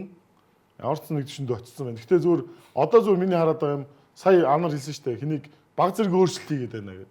Тэр энэ өөрчлөлт одоо сүүлийн яг энэ бүрэлдэхүүн хэдэн жил болчих вэ? 4 жил. Дөрөвдөх нь үү? Баг тийм баха тий. Дөрөвдөх нь 3 дахь. Яг үндсэн суурьнд нь тий. Тэгэхээр одоо бол миний санджаар бол 3 жил явсан энэ жил дөрөвдөгчсөн санагдаад байгаа байхгүй. Тэгэхээр одоо өөрчлөлт зайлшгүй хэрэгтэй байна. Яг өнгөрсөн жил нөгөө Randall Vincenzo хоёрыг кат болгосон нэг өөрчлөлт байсан. Тий, нэг тийм үү. Гэтэ тэр нь бас амжилтгүй байна гэдэг харслаа шүү дээ. Нэмэгдэхүүний байрыг солиход нийлбэрийн дөө адилхан гарна гэдэг шиг л ерөнхийдөө байлаа шүү дээ. Тийм. Тэгэхээр Миннесотад бол зайлшгүй өөрчлөлт хэрэгтэй болов гэж харж байна. Тэгээ Финч тасчуулагчдаар амжилт үзүүлэх нь яг одоо бүр одоо том амжилт үзүүлэхийг л яриад байна шүү дээ. Гэхдээ яг одоо тэгээд нэг таата мэдээ гарсан. Гэхдээ яг одоо бүр яг албасных юм уу сайн мэдэхгүй нэг шар мэдээ гэх юм уу. Ер нь бол гэхдээ шарч гэж бараг үнэн байлгүй. McDaniels Edwards хоёроос бус бүх тоглогчдоо солиход билээ. Энэ баг зөв болов. Ер нь авж үлдэх чухал авж үлдэх хоёр тоглогч нь угаасаа Edwards McDaniels хоёр л баг. Тэгээ миний зур Финч цолжуулагчийн таалагддаг зүйл юу гэхээр Denver Nuggets-ыг төрүүлсэний дараа бид нар юу гэж ярьж илаа? Денверийг дийлэх баг. Денверийг дийлэх баг одоо ойр хэдэн жил гарахгүй юм шиг нэг. Тэгэхээр дараа жил нь зүрх залцсан шүү дээ. Аваа залцсан шүү дээ. Тэгэхээр Финч цолжуулагчийн түүний цолжуулагчийн баг бол сайн ажилласан шинж байхгүй юу? Маш хурдан тэр хинийч даван туушгүй юм шиг хүчин зүйлийг маш хурдан зогсооцсон. Тэр нь хэрэгжсэн. Тэгээд яг зөвөр одоо зөвөр Карл Антони Таунсыг сольсноос хойш тэр өөрчлөлт Рандл бол яхаар сайжруулаагүй шүү дээ. Тэгэхээр потенциалаа харуулсан. Тэр нь зүгээр хайп болоод дуусчих үү дээ. Харин тийм. Тэгээд одоо тэгэхээр тэр потенциалд хүрэх зөв магадгүй зөв рострын өөрчлөлт байх хэрэгтэй. Сая бид нэр Эдвардсыг ярьсан Америк нэгдсэн улсын хамгийн шилдэг тоглогч мөн үү? Хэрвээ мөн гэдэг хариулт байх юм бол энэ тоглогчид энэ чадварыг ашиглаж бусдын сайн бүрдүүл, сайн баг бүрдүүл хэрэгтэй болж байна. Одоо Tatum-ийн хүрээллийг бол Бостон бүр байж болох. Максаар нь л бүрдүүлж өгж авраг болсон шүү дээ. Тэгээ яг франчайз нөгөө тоглогч болгон авч үлдэх үү гэдэг бас асуулт гарч ирэх. Ягаад гэвэл Эдвард шиг тоглогч бас магадгүй нөгөө бүр том зах зээлийг, том хотыг сонгох магадлал өндөр шүү дээ. Миннесота жижиг шүү дээ, жижиг юм. Тэгээ тэрнээс бас эхлэх байх л та. Яг хаа тэгэхээр одоо нөгөө ихний гэрээнүүд яг яригадаад өнөө маргааш ч гэсэн ихтэй доороо бас нэг ойроо хэдэн жил яригдах нэг том сэдв болчих واخ л та. Одоо ийм шүү дээ. Кевин Гарнет жилийн жил плей-оффд ороод мултардаг байсан байхгүй. 8, 9, 10 жил дараалал. Тэгээд Гарнет сайхан ирсвэл яагаад явсан нь бас тодорхой. Жил болгонд бүрэлдэхүүн адилхан байсан. Бусад багууд сайжраад байдаг. Манай баг сайжрахгүйс. Ийм болохоор би явсан. Яг ийм зүйл болох гээд байгаа байхгүй юу? Тэгэхээр Эден Эдерс явдгаараа явна шүү дээ. Тэгхийн тулд яагаад Майк Конлиг одоо 2006-д 7 оны драфтын гараанд гарахаа болчлоо.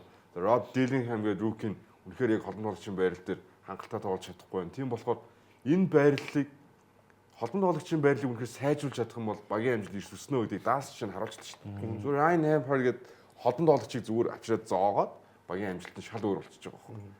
Энтэй адилхан зүйлийг маш энгийн байдлаар хийж болохын санагдаад байна надад. Яг зүгээр би Одоо сайн бол Миннесота аврал авахгүй дахиад 1-2 жил явах юм бол энэ баг тэр чигтээ өөрчлөлтөө тарахаас аргагүй.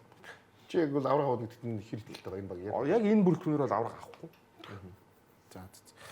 За бүгд дараагийн юу орчих. Denver Houston. Энэ бол сурлыг бол бид магадгүй бид нар плейофф ч юм уу харах бах тий. Магадaltaй. Магадлал өндөртэй сурал тийм ээ. Бүр 2 дугаар юунд ч юм уу тий. Харах магадлал өндөр. Ер нь 2-3-аар гараад 2 дугаар шатнд магадлал магадлалтай. өндөр тий. Тэгэхээр бол энэ бол нэлээд Энэ хоёр тоглолтын хайлайт юм. Хоёр тоглолт тий. Гэхдээ 3 тоглосон. 3 дахь нь. 3 дахь тий.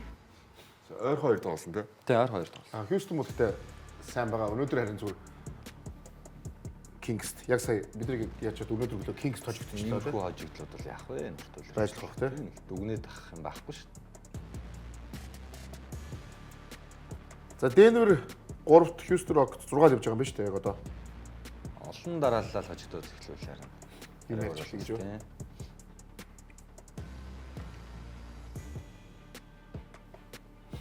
Яг нөгөө өдөрлөг ихэд бидний нөгөө NBA Talk-ийн ярьжсэн таам бол яг нэг тийм хайхтай зүрх юм алга. Яг өрнөд дээр бол өгсөн гоос байсан. А за хүлээлтээс хамгийн өндөр байгаа нэг баг нь Spurs хоёр яваад байгаа байхгүй юу?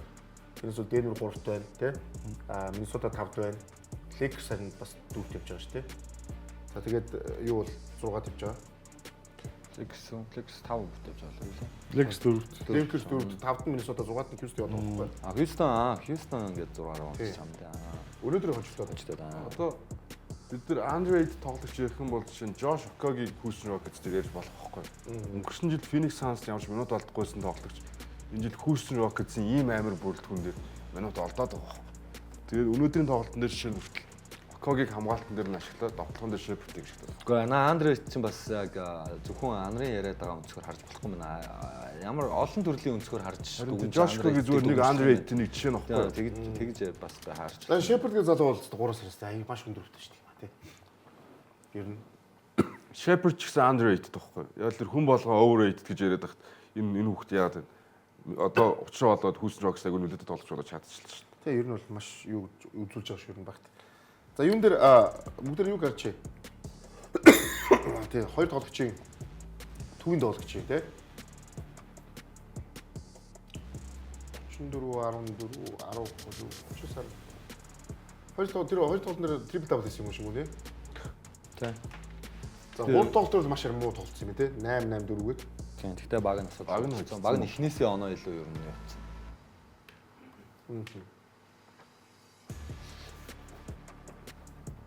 Тэгэхээр Denver-т маш ойрхон 2 хожигдсан байна шүү дээ. 2 хожигдлаа. Яг 3 оны зэрэгтэй.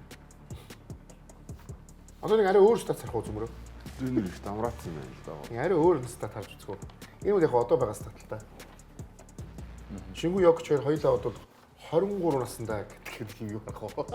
Шингүү одоо 23 таа шүү дээ. Наашаа жоохон хүүхдэн цаашаа. Ер нь маш залуу Хүүхдэл болж байгаа шүү дээ. Хүүхдэл шүү дээ. Дуул явж тус юу вэ? Харахад л юм нэг аимшигтай байдлаа гадаад байгаа болохоос. Яг адилхан юм шүү дээ. Тийм үү? Оноо нь бүр илүү шүү дээ шингүүний. За тэр яг хаа ассист. Бусдууд яг адилхан шүү дээ. Явагч бол яг гарч ирж ийсэн л үгүй нэ. За тэгэхээр Яг л Шингүүчтэй 23 гээд гэтээ энэ үйл 5 дахь үйл болно л да.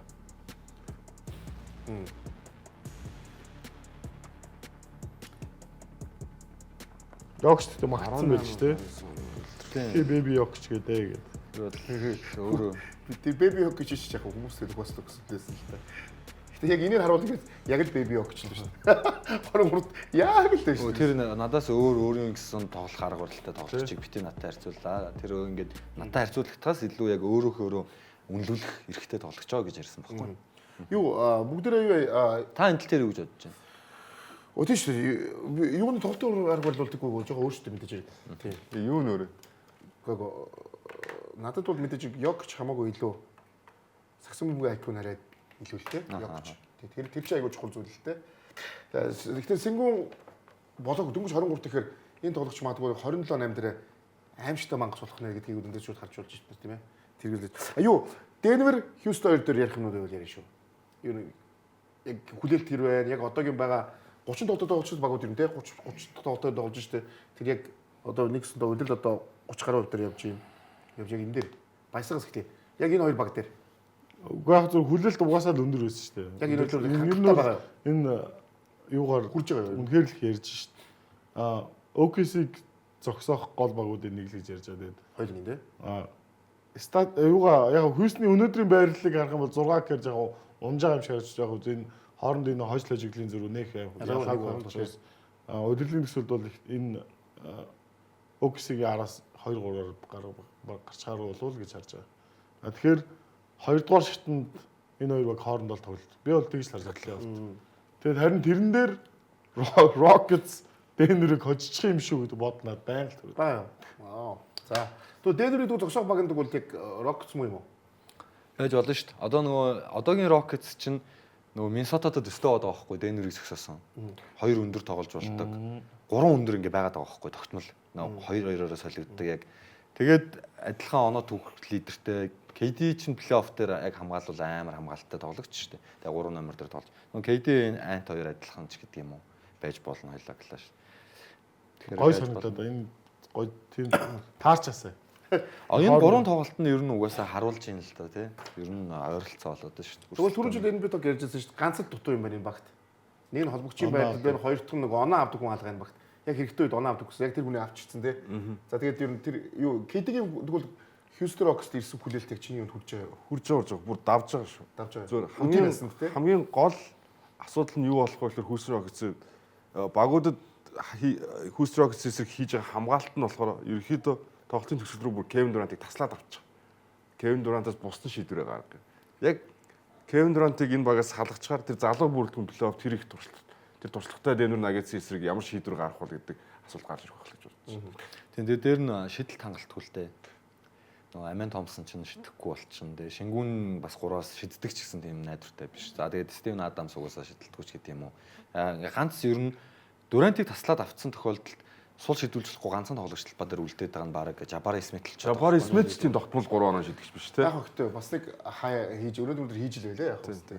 Одоо Jabari Smith бол яг баг дотроо сайн шидэн л сайн шидэгчтэй орно тийм. Ер нь Shepard Durant хоёрын ардаас орно шүү баг. Shepard гэдэг тоглогч яг энд тоглогч түрүүгөөс ярьж энэ тоглогч чинь тэр 3 шиддэг тоглогч нэг юм шүү. Хангалттай. Тоглолт болгонд ер нь маш өндөр өртөж шидэж 3-аас тийм. Одоо талбай дээр ингээд 5 тоглогчийн нэг нь шидэхгүй бол болж байна. Хоёр нь шидэхгүй болоод эхлэхээр жоохон эсрэг вакт нь хамгаалахад ч ихсэн арай амархан юм шиг болоод байгаа болов уу гэж санагдаад байгаа ш. Тэнгүүд Хьюстон дээр харин Amen Thompson урд чугамнаас тоглоод байгаа мөртлөө шидэхгүй байгаа Amen Thompson-ы багийнхан довтлохоон дээр сул тал зарим тохиолдол болоод байна уу? Би яг тэрийг хийсэн нөгөө Shepard гэж яриад ихээр одоо өнөөдрийн шинэ тоглолт сүүлийн 2 тоглолт Shepard чинь 4-4 үе дуусгаад шүү дээ. Гараад дуусгаад байгаа тоглож болчиход шүү дээ. Тим одоо итгэл аваад шүү дээ. Энэ олон бүрэлдэхүүн дээр тэгэхээр энэ тоглогч чинь бас юу нөлөө маш өндөр болохоор тасгалжуулагч нар одоо энэ шийдвэр гаргаж байгаа. Тоглооны тал дээр Shepard бол хангалттай өөрийгөө харуулчих гэж харж байгаа. Зөв яалтчгүй хамгаалтан дээр сул тал болж байгаа. Босоорч байх болно. Яг тэгвэл үнэхэр жижигхэн байгаад байгаа байхгүй байрал дээр үнэхэр жижигхэн байгаад байгаа. Тийм болохоор одоо тоглолтын төгсгөлд Окогийг хамгаалтан дээр нь тоглуулаад Shepard-ийг тоглохоор ингээд солих боломжтой гэж хэлээд байгаа. За таар ийсний байхгүй жоо ирж байгаа гэхээр бас сэлгийн сонголттой л да. Тэгээ удахгүй нөгөө үнэтэй авсан тоглогч нэрнэстэй. Тэрийг гэхдээ би гайхалган хэр ашиглах юм. Dorian Finney-Smith-ийг 4 жилийн гэрээ өгсөн шүү дээ санаа. Тэглөө. тий. Одоо тэгээд Фин Смитийг хэр ашиг. Одоо ашиглах Яг хоо тэгэл Окогийн минутыг лавна гэсэн үг л дээ ер нь бол. Тийм шүү дээ. Адилхан л хоёр. Яг free NT хоёр. За тэгээд хэсгээр өндөр бүгдээрээ уулзцгаая. Эмбит тогтоомд оролцсон.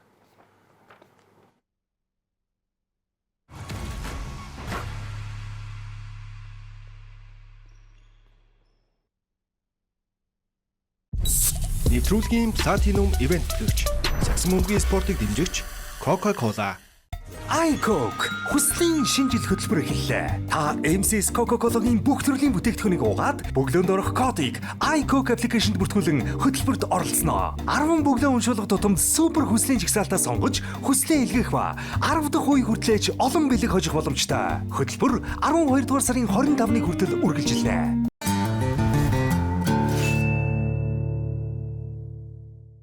Нэвтрүүлгийн платинум ивент төлөвч Ultra Cool, Ultra Smooth, Singur Ultra.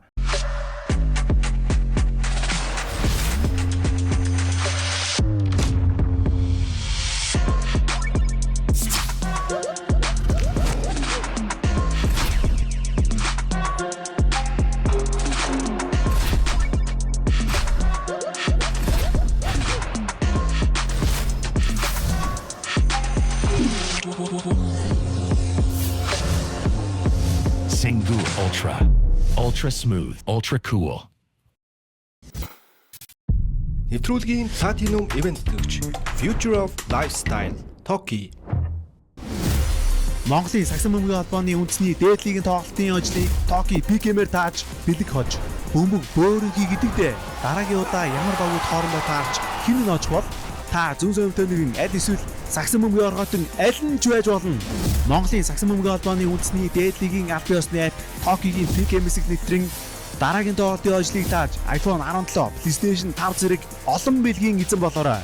Toki app-ийн entertainment sales лиг рүү орон PKM-с тоглолтод таамаглал бэлгийн хож.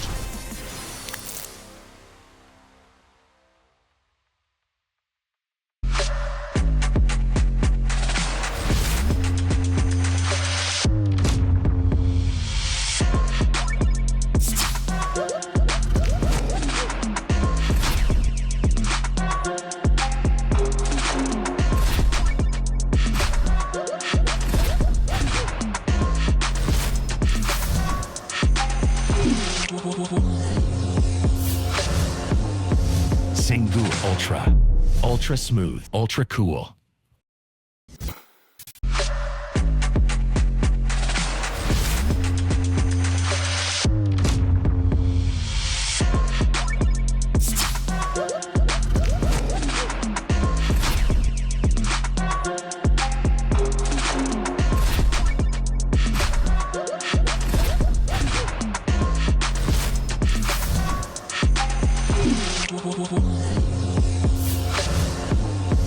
Singu Ultra. Ultra Smooth. Ultra Cool.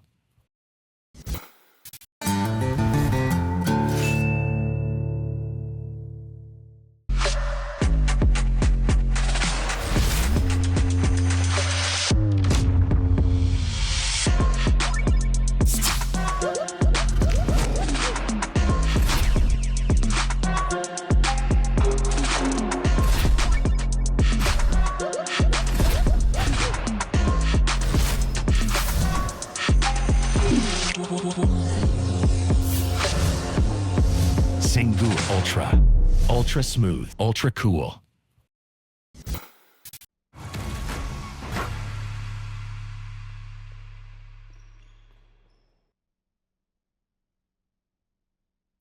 Энбэ тогтоогоо бүх хүмүүстээ баярлалаа. За тэгээд мэдээж Энбэ Тогийн платинум ивент гэгч үндэсний дээд лигийн албан ёсны апп Токи PKM-ээр дээд лигийн тоглолтын таамаг илгээж зөв таах бүрдээ бэлэг очих боломжтой. Мөн тоглолтын статистик мэдээллийг цагаалдаг Токи аппаас та бүхэн хараарай. За мөн платинум ивент гэгч Coca-Cola ундагаа угаад шинжлэлийн хүслийн жагсаалтаа iCoke app руу та бүхэн илгээгээрэй. Тэгээд Cola-тай бас хамтран шинжлэлийн бол бас маш гоё ундаа Cola. За тэгээд мэдээж хэрэг бас ивент гэгч платинум ивент гэгч Ultra Cool, Ultra Smooth, Singur тэгээд cool залуучууд зориулсан зөөлөн амтыг таашаадаг бол та бүхэн сонгороо. За тэгээд өнөөдрөөс эхлээд бас электрон барны эхлэлгүүр PC мол бас Энбэ тогтой хамт орж иж байгаа гэсэн. Та бүхэн тэгэхээр таатай байна. Тэгээд шинэ жилийн хямдруулууд орж байгаа. Та бүхэнд ямар ч лизингийг уучлалгаа төлөхгүйгээр за мөн орлогоо одоо нийгмийн даатгал орлого нотохгүйгээр авах боломжтой гэдгийг та бүхэнд хэлмээр байна. Электрон бүх бараг PC болоос та бүхэн сонгоорой гэдгийг хэлмээр байна.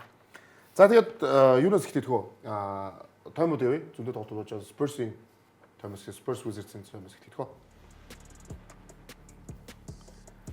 За нийслэл хотын баг гэдэг нэг явдггүй нэг баг байгаад байгаа тий. Ерөөсөө энэ баг ер нь л түүхэндээ явж байгаагүй дээ. Яг нь Жон бол 90 үед нэг плей-оффын баг байсан тий. За нэг нэг давсан уу?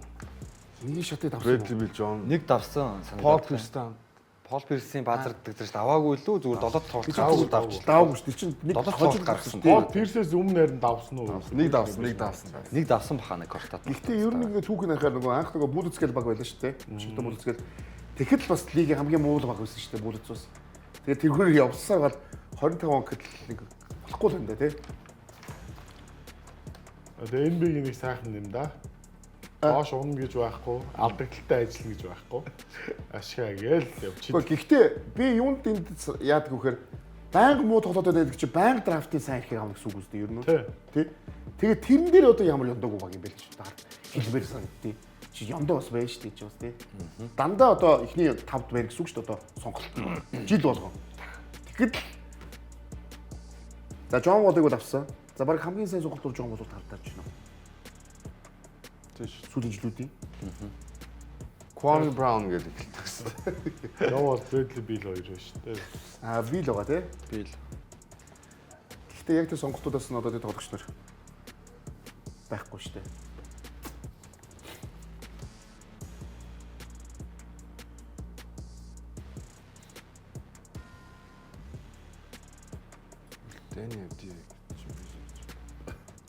Дэни Авдиаг тийш дээ. Илүү. Тийм тэгээ Авдиаг одоо явууллаа л ингээл одоо сайхан нөгөө талаас нь өөр хүмүүс авчирч цэвэрлж өгөөл те. CJ McCollum яг ямар баг төрч вэ гэж боддог те. McCollum-аас боловгоос салах гэж явуулсан шүү дээ. Тэгээ оронд нь Авдиаг авчиж байгаа байхгүй. Юу лээ? Чи ямар солилцоо болчихлоо. Ямар ч сан Авдиаг явуулсан юм а те. Авдиаг авсан тийм. Одоо чинь Авдиа Портландын лидер болчихлоо. Остер боллоо шүү дээ. Трипл. Гүнээр тэг чи ямдуугууддаг Авдиа бас All-Star-ийн нөгөө нэг олуулсын 8 тоглогч руу чинь хүч үзээл юм. Нөгөө нэг жигсаал чинь нөгөө жигсаал тэг жигсаал дээр энэ өндөр гарах уу? Ингээд жигсаал нөгөө олуулсын ихэр өөрчлөгч би харах гэдагхгүй нөгөө Макси ирүүл харах гэдагхгүй. Макси байгаа шүү дээ. Баг нь 4 төчигдэж байна. Байгаа шүү дээ. Макси одоо л 4 төчигдсэн үед бол ярьж болно тий. Чи өмнөд бариу зөрүүл байгаа. Өмнөд олоонууд тэр ерөөсө баг чинь тэр дор бахад тэр ихний харуу оруулсан. Чи барыг нэмж оруулсан баха тэр. Юу гэж тий. Өөрөө та ороод харал. За Вембигийн давуу их ажиллаад идэв шүү юм. Логийн тоглолт тааж хаалт. Дээр нь тэгээд Мутомбогийн 116 байгаа байна. Тэгээд Патрик юм. Мутомбос илүү үт юм нэ. Патрик юм чинь ихнүүд юм уу? Тийм байна. Харин 145-аар. Энийг бол одоо шин таа гэдэг нөгөө таа бол хүн таахгүй юм шүү. Патрик юм гэж үл таахгүй юм шүү. Баг тийм Мутомбол гэж таах юм байна. Эсвэл өнөөх л вилт милт толгонд орж ирэх. Тэгээд вилт үуч хаалт тоол. Патрик юм гэж үл өстой хийн ч хэлэхгүй юм те. Хаалт зүүн эвдчих юм байна те. Вимбанема ер нь бол юм байна. Ийм статистик бас нэг эрүүл мэндтэй холбоотойгоор ч юм уу те. Нэг байхгүй болдог ч юм уу тэгэл. Тийм нэг сонь зүйл нэг 2 минут тоглоод гинтээ тэр тоглоод дуусгахгүй ч юм уу. Тийм байж болдог байхгүй. Тийм юм лазгүй юм уу. Болохгүй л бол асуудалгүй л те. Тийм минутын зарлалт тоглож асуудалгүй л дээ. Нэг шүргэнэлтэй яач чадсан. Вемби блок хийхгүй гэж байхгүй. Нөгөө баг нь оролт хийхгүй байх гэж. Тийм оролт хийх. Тийм доороос нэг өндөр нь доороос хийхгүй гэж байхгүй. Шидэхгүй байх, довтлохгүй гэж байхгүй. Тэгээ 16 тоглолтод л 53 хаалт тавьсан байж тээ нэлрэлт. Яа өгсөн ч утгатай юм дээ тий. 16 тоглолтод 53. Минутын зарлалт тоглож моглоод байгаа шүү бас. Ер нь нөгөө бус хүмүүсийн энд нөгөө ассист гүйцэтгэдэг тоонуудыг хэлмээр хөө блокер хийгээд байгаа тий. Маш өндөр хувьтай гэдэг. Одоо Вембанема ер нь тэгээд лигийн шилдэг хамгаалалт хийдэг энэ өөр хүн авахгүй бол юм болчих. Харин тэгээд нэг хэдэн жилдээ үнэхээр зүгээр яг шударгаар өгдөг бол ингээл өгөөл харин тий. Энэ жилээс эхлээл. Өнгөрсөн жил л финалдсан шүү дээ. Шилдэг 3 тунсан. Энэ жил бол ер нь өрсөлдөгчгүй. Вембит өрсөлдөх хэмжээний хамгаалал байхгүй шүү дээ. Тийм баха. Юу арай бүгдээрээ Пеликс түрүүний нөгөө чи ярьсан шүү дээ. Уул нэг баг ерөөс явахгүй байгаа гэсэн чи тэр баг чи сонссон юм яасан дөрөв тал очсон гэдэг хэрэгсээ. Гэхдээ яг энэ багч нь бол бас ууг нь Бас юмтай юм аа гэж юу? тийм яг ухуул юмтай тийм. Вашингтоныг бодвол драфтын сонголтууд нь авиастай байхгүй юу? Тийм ээ тэр үл үнэн шүү. Ууг нь одоо Энтони Дэвисээс эхлүүлээд бас тийм Зайон Майон гээд бас Яндоны хөвд ч гэсэн тийм Herb Jones. тэгэл ингээл Herb Jones-ыг сонгосон, Trey Murphy-г сонгосон, энэ ч Trey Murphy юм л да. Тэгээд одоо энэ жилийн тэр Derek Quinn Fierce-гээ хоёр тоглогч бол үнэхээр гоё л хоёр сонголт байна. Сайн гэдэг тоглогч бол ер нь NBA-гийн ирээдүйн нүүрсэрээ болно гэж орж ирсэн тоглогч шүү дээ. Тийм шүү дээ. Гоц аюулсан л гэж орж. Гоц аюулсан гэж орж ирсэн тоглогч шүү дээ. Хинч зогсоохгүй. Wiseman 10 хоногийн гэрээгээр орж ирээ. Тийм Wiseman байгаа мó. Үгүй. Хэлсэн шүү дээ. Драфтын 2 дахь сонголт шүү дээ Wiseman чинь. X Танаа бол 2 дахь сонголт шүү дээ. Тийм шүү дээ. Юу гэж байгаа юм бэ гэсэн чинь. Гэсэн чи энд Derek Quinn хамаагүй илүү тоглож байна тийм. Би Derek Quinn одоо бүр тоглолтын шимтэн үздэг бол. Ажил нөгөө миний фэнтези дээр байдаг болохоор бүр ингээд угаас тоглолт бүрийн дитейл бүрийг харж байгаа. Зайны ихтэй ялцчгүй битэл зогсоцсон л доо. Би Derek Quinn яриад байна. Зайн энэ дээр ихтэй алсан шүү. Алсан. Заян нэр нэг сэлгээс тоглол болоод байгаа юм шүү гэж бодогдтол тоглоод байна. 29 он авсан шүү. Гэхдээ энэ жил нөгөө өмнө жилүүд байгаагүйрээ нөгөө би нөгөө турж яг юу орж ирсэн байгаа шүү дээ.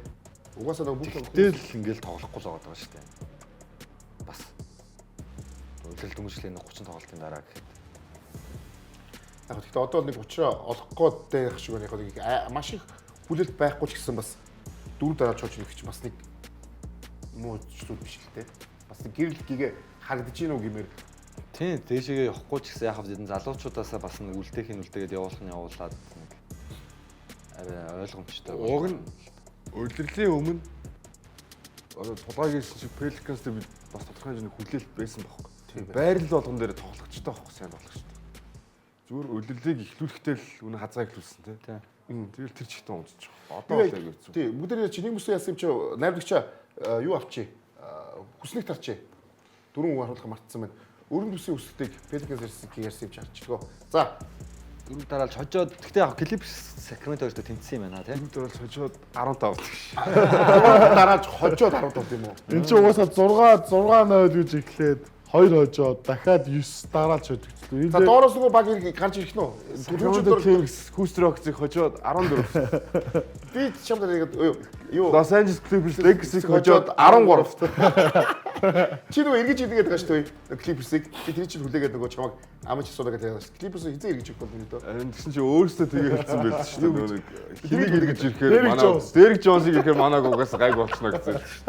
Тэгсэн чинь зөрөөд 100 бц гэмтчихлээ шүү дээ. 100 цагаа гэж. Тий, яг тэр шиг тэр чинь тэгээ бүр хэдэн 7 хоног гэж хэлсэн шүү дээ. Тэгэхээр энэ арга яг тэгэхээр энэ нөгөө юунд чинь яг бол уул хамгийн бас чухал тоглолтчдыг болсон байсан шүү дээ. Угаас цөв цоохгүй нүг хэрэгцсэн байна. Байхгүй хамгийн чухал багийн гол юм шүү. Юу одоо Brook Lopez-тэй ёо. Дэлхийн хамгийн удаан баг болно шүү. Lopez ч угаас төв рүү орох 3 дээр гарч шидээр зогсож шүү. Гэтэ Brook Lopez-ыг сая нөгөө тэгж удаан тоглоод 3-аас суув шидэхт нь Lakers хамгаалахгүй 3 удаа 3 шидвчихдээ. Warriors чинь баригдсан юм уу та? Гайг байгаа шүү. Бас яг бай.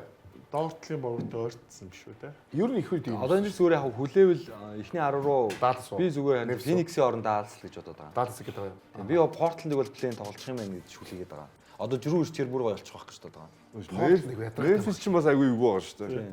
Memphis үгүй. Би бол зүгээр Memphis ер нь жаа авах голчор ингээгүй болчихсон. яг амжид хүлээхгүй ч байгаа ч гэсэн нэг хоёрыг нэг чухал тоглолтод одоо нөгөө байлалтай нөгөө хэрэгтэй чухал тоглолтууд өгдөн шүү дээ. Тэгэхэд хамгийн халтай баг юм Portland. Харин тийм. Айгүй сайн багуудад айгүй алтай баг Portland юм байна. Яаж байгаа тэгээд заавар тулж байгаа тэгээд нөгөө хитэн залуу тоглогчдод нь бужигнуулаад талдаа Маршин дээр амт тавьдаг баг. Амт тав. Тэгээд хожоод манайх одоо энэ үлэлд 3 дараалал хожигдсон байгаа шүү дээ. Жишээ нь зүгээр юм. Тийм. Ерөөсө хожиж чадахгүй баг гэдэг. Тэгэхээр Portland би хараад тэгээд сайн багуудад айгүй сайн хожоод байгаа шүү дээ. Өөх ийм статистик. Энэ юу байгаа вэ? Тийм. Pelicans-ийн 7 тоглогч. Аа. 10-аас дээш. Сүүлийн 4 тоглолт их уу тий? Үгүй. Улирлж шүү дээ. Ийм байгаа мó. Байгаа шүү дээ. Тэгэд энэ чи Хосе Алварадо ч бүр баг 9.7 оноод унтчихлж байгаа. 10 барай өрөхгүй. Тэгээ хаашаа багаараа 7 хүн дабл дижит байж тэгээд 15 Яг яваад. гоо зарим нь тоглож байгаа, зарим тоглохгүй. Цөөхөн тоглоод байгаа маа. Гол нь сая харин сүүлийн 4 тоглолтод яг үнэнгээл Дижонте Мурейг гис тооцвол бүрэн бүрэлдэхүүнээр тоглолоо. Тэнгууд энэ багийн бас жоохон потенциал харагдаж байгаа байхгүй бүрэн багаараа тоглолвол яах вэ гэдэг. Тэгээд пүүлийг гой сэлгээ рүү оруулсан маш ухаалаг шийдвэр болж байгаа байхгүй. Удирлынхэнд нөгөө гараанд гаргаж азаа үзээд буруутсан шүү дээ. 96-д 10 Оо пүүли чи ийшээ гэж солигдоод явах ийшээ ингэж. Өө танаа Warriors сэлгээс ашигладаг байсан шиг л ашиглах хэрэгтэй. Энэ тоглолт гарааны тоглолт биш үү? Баг All-Star болчих магадгүй гэж ярьж ирсэн шүү дээ. Тоглолт биш. Тэгээд бас шүү дээ. Zion Williamson сэлгэнээс тоглонгууд бусад 5 гараанд гарангууд энэ багч ингээ юм юмтай болчихж яг энэ ганц самрын тоглолт чинь тэр 3 шиддэг тийм довтлогчд байгаа шүү дээ. Бэй, хин, Murphy, Jones 3-ыг гаргаад тэгээ Fierce болбож байгаа. Би тэгвэл яг тайдас нэг л асуултаа нэгэн Pelix-ээс. Зайныг тэгээд сэлгэнээс тоглох тоглогч юм уу? Хоолондоо гараараа гарна л та. Муу юм уу? Нэгт эсвэл зөв юм уу гэдэг. Суперстар байх хэрэгтэй шүү. Зөвийн хувьд бол зөв байж болно шүү. Багийн амжилтанд эргээр нөлөөлж байгаа зөв байж болно шүү. Тэгвэл коуч тэгвэл тэгээд байнга сэлгэнд нь хийх үү? Хийхгүй шүү. Баясаа. Pelicans дөө хийхгүй л дээ. Аха. Тэгвэл айх бол коуч хаалцах байлгүй. Хонч нүүр царай нь усна болгосон үстэй тий. Болох ёстой тоглолцсон дээ болтсон ч юм алгал да ер нь бол. Бид нөр өөр тоглолчдын талаар л яриад байгаа үстэй жилийн жилд. Tremor. Одоо би бол энэ Derek Queen-ийг ярих гэдэг юм уу яриулахгүй та өөрөө танихгүй болохоор ярьдаг юм уу? Чи яг Queen яг одоо ярьчих за. Тэгээ Derek Queen за Denver-ийн эсрэг Derek Queen Nikola Jokic-ээс маш сайн тогловоо. Тоглолтын дараа сэтгүүлч за энэ тоглогч угаасаа драфтаар орж ирэхэд нь ер нь бол коллежийн тоглолтыг нь үзээд Grant Hill илүү хэн блэ? Нэг тоглогч зүгээр тоглолтын үзчихгүй энэ чинь яг зүгээр Baby Jokic биш үү? Гэт хэлсэн байсан аахгүй. Тэрийг нь сэтгүүлч сануулад нэг юм яриа явьжсэн. Тэгээд яг тэр үед яг энэ яриг Jokic өөрөө эхлэлээр явж байхад нь анзаараг бах. Тэгвэл эсрэг ингээд тоглолцсны дараа ямар хус тэгдэл төрөө гэсэн чинь би бол түүнээс жоохон том биетэй юм. Гэхдээ тэр надаас жоохон хурдан юм байна. Тэнд бол ер нь бүх төрлийн авиас байна. Тэгээд иймэрхүү тоглолтын арга барилтай юм түүний тоглогч шиг харах надад бол таатай байна л гэж хэлсэн л байлээ. Тэгээд Jokic бол ер нь ам сайтай байсан. Derek Queen яг энэ үеэр харагдж байгаа ганцхан сул тал байгаад байна. Тэр нь 3 онооны шидэлтийн үн 10% байгаа. Энийг заавалч сайжруулах хэрэгтэй. Түүний тоглогч байна уу 4-8 байна хамаахгүй. 3-аас шидчихлээ. Шидчихлээ 10% шидэж болохгүй. Тийм. Яг үнэ. Дундын шидэлчтэй найдвартай биш. Тэрээс оролт моролт үнэхээр ивлэх. Зарим ингээ тоглолтын харахаар нэрээ Zibom санагдуулам шүү. Бас нэг жоохон бандар. Гэхдээ нөгөө Zion шиг тесэрч тоглолтгүй ингээ ивэр тоглолт. Тийм учраас энэ тоглолч гимтлээс олуур ер нь доктортой Pelicans-ийн ойр эдэн жилийн бодготаа талбай тоглогч нь баг болчих واخа. Магадгүй Zion-ийн юм гимт бэртлэн бүтлгүй карьер нь магадгүй Derek Queen-ийн хувьд бол асар том боломжийг олгож байгаа бах тий. За юу вэ? Бүгд дараагийн сэдв рүү оръё. Нөгөө л Bucks-ийг ярих болчиход байна. Яг бол нөгөө хамгийн том энэ жилийн NBA-гийн хамгийн том драма гэдэг байгаа шүү дээ. Драма бол Янис ихгүй. Янис явах юм уу, үлдэх юм уу те? Энэ чинь лигийн аваргын хувьд зайн хүртэл нөлөөлөх юм гэдэг байгаа шүү дээ. Тэгэхээр хамгийн том одоо яалтчгоод энэ бол яг бид нар 1 сарын 16 хүртэл сонсох байх. Тэ? Социализм хийлээ. Тийм байсан байна. All-Star-ын өмнө 7 хоног юм бол дээ. Тэгэхээр 2 сарын ихээр л дээ. 2 сарын 10 хүртэл юм байна. 19-нд All-Star гэхэр чинь тий 10 л тий. За тэгэхээр тэгэх юм байна. Тэгэхээр чин тэр болтол энэ яриа хамгийн хүчтэй. Ягаад гэвэл яг сая тулгааг хийсэн үнэн. Магадгүй нөгөө зарим багт очих юм бол шууд NBA-гийн аврах өөрчлөлт хэмжээнд очиж болох тоглогчдоо бид энийг үргэлж ярина л да. За тэгэхээр бол Янсыг авч үзэхэд бол бүхний зориулах гэдэг багс үү тий. Тэгээд л авч үзэх гэдэг франчайз олж авч үзэх гэдэг. Тэгж ярьж байгаа л явуулчихсан шүү дээ. Яг гоо гэхдээ бол би хангалттай бас удаан бас байлгачихгүй бодож байгаа. Миний бод. Ягаад тэгэхээр Bucks бол одоо Milwaukee ямар жижиг хот үлээ тийм ээ. Chicago-с юусоо нэг хажууд нь байдаг те. Нөгөө Chicago-тэй юу тоглонгууд плей-офф Milwaukee-ийн ойр тоглохоор чи Milwaukee-гийн ордон чи зүгээр Chicago-гийн фэнүүдээр дүүрчдэн шүү дээ. Тийм үү тоглож шүү дээ ерөөсөө. Тэгэхээр тийм л одоо хотын одоо франчайз тоглож болоод байгаа шүү. Тэгэхээр мэдээж том багуу сонирхож байгаа. Bucks болохоор бэлдчихөө багцсан. Тэгэхээр Kings бүр өглөө хоёрт очиод одоо хийж өөрчлөгдөхгүй болчих гээд байна. Тийм хэрэггүй мэн үү. Гэтэ Kings бол болж байгаа байхгүй. Бас Лавины гэрээгээс салж болж байгаа байхгүй. Ер нь бол. Гэхдээ хамаагүй Kings-д очиод Kings гэхдээ бас жоохон эвгүй болно шүү дээ. Бас энэ шал бас сайж явчих шүү дээ. Kuzma Ports хоёроо сайжрахгүй хөө. Kings нь Янсыг авсан Kings. Юу яанаас та тэр харал та. Янсыг үлдээхийн тулд нэг иймэрхүү орлого хийх гэдэг юм гинэ. Би ч сая сольчин гэж бодоод харагдаж шүү. Харахгүй байгаа шүү хол. Bobby Portis, Kyle Kuzma хоёрыг Лавин юм уу гэдэг MPJ мэй эсвэл өөр тэ драфт ирэх юм ингээд би сая зүгээр сая очичгүй харин зүгээр гэж зүгээр боддог юу бодчихлоо сая. Porter Junior заахлаар Янис тэр нэмэгдээ юу ч өөрчлөгдөхгүй байна. Тэр л юм шүү. Тэгээ Сакраменто бол баг гэрээнээс нь салаад явуулчаар байгаа шүү. Энэс гэтээ өөр тэгээд юу байхгүй байгаа юм уу? Энэс өөр одоо Айгу энэ зүгээр яг гаргалсан байгаа шуум юм л ярьж байна. Өөр гаргалгаа байж болох л үү тэгэл 3 баг. Зүгээр Янис явахаараа явнаа. Тэгээ Янис явна. Зүгээр Янисыг баг явахыг хармаар байгаа байхгүй. Тэгээд NBA-гийн өрсөлдөөн бас нэг арай өөр хэмжээнд очих гээд шүү дээ. Тэгвэл яг OKC-гийн эсрэг гэдэг юм илүү шангаар ярих боломжтой болох гэдэг. за цэц. Яг тэрийг ч хүн болон сүлээж байгаа л баг л та. За юугаар Далласынхан бол Энтони Дэвис ингээл клеймлээг бол авчийлээ гэдэг. Даллас ч бол ямар вэ? Warriors Curry-г авчиг. за миний тийм бити буруу юм ярим л да.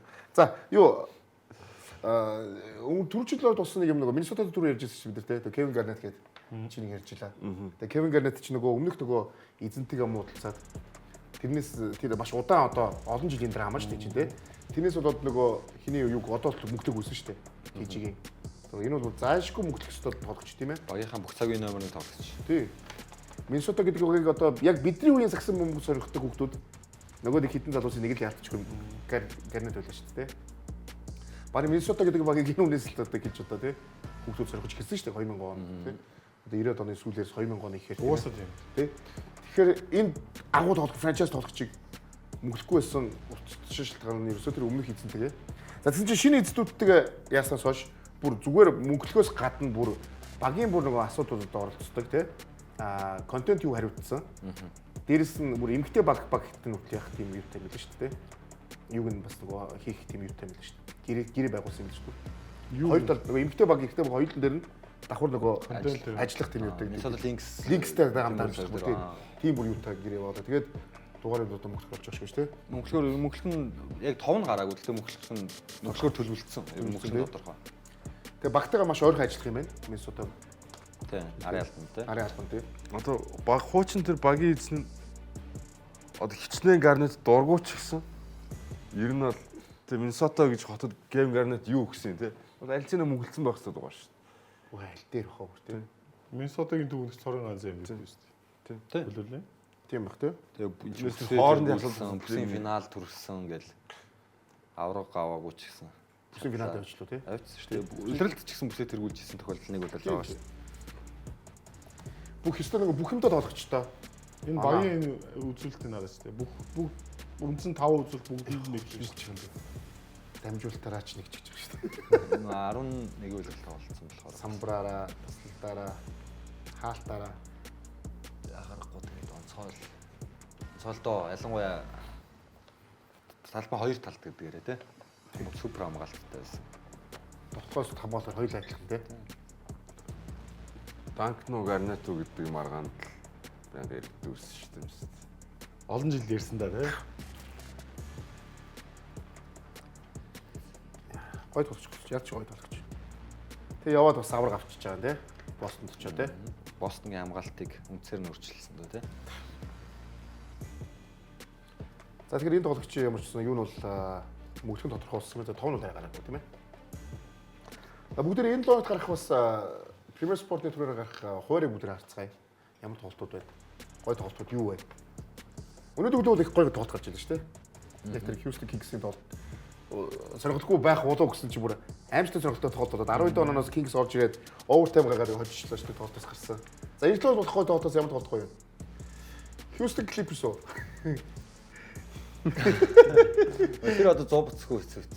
Тий хэцүү. Denver Dallas. Houston Lakers дээр ер нь Reeves бол ирчин Лука яах юм баа. Denver Minnesota байна. Бүтэнсээр гоё болно. Хөрх юм. Тийм Cleveland Houston ч гэсэн гоё л. Evan Mobley гэхдээ одоо бас яах нь. Манай баг мөч юусэн. Тэр Charlotte Cleveland маргааш гэхдээ гоё болно шүү. Үзээрэй. Нэр алдсан. Төвшөө ойрхон болцсон байгаа шүү. Charlotte ч юм бүр нөгөө нэг гарааны 5 тоглоод эхэлсэн ч бас эвгүй шүү. Үзээтэй шүү. Ялангуяа муу байгаа Cleveland дээр. Маш хурдан хоорондоо алалцахын л хэлээд байгаа шүү би. Тийм юм бол нэлээд ойрхон тоглох болох магадaltaй баха. Denver Minnesota-ч гоё тоглолт.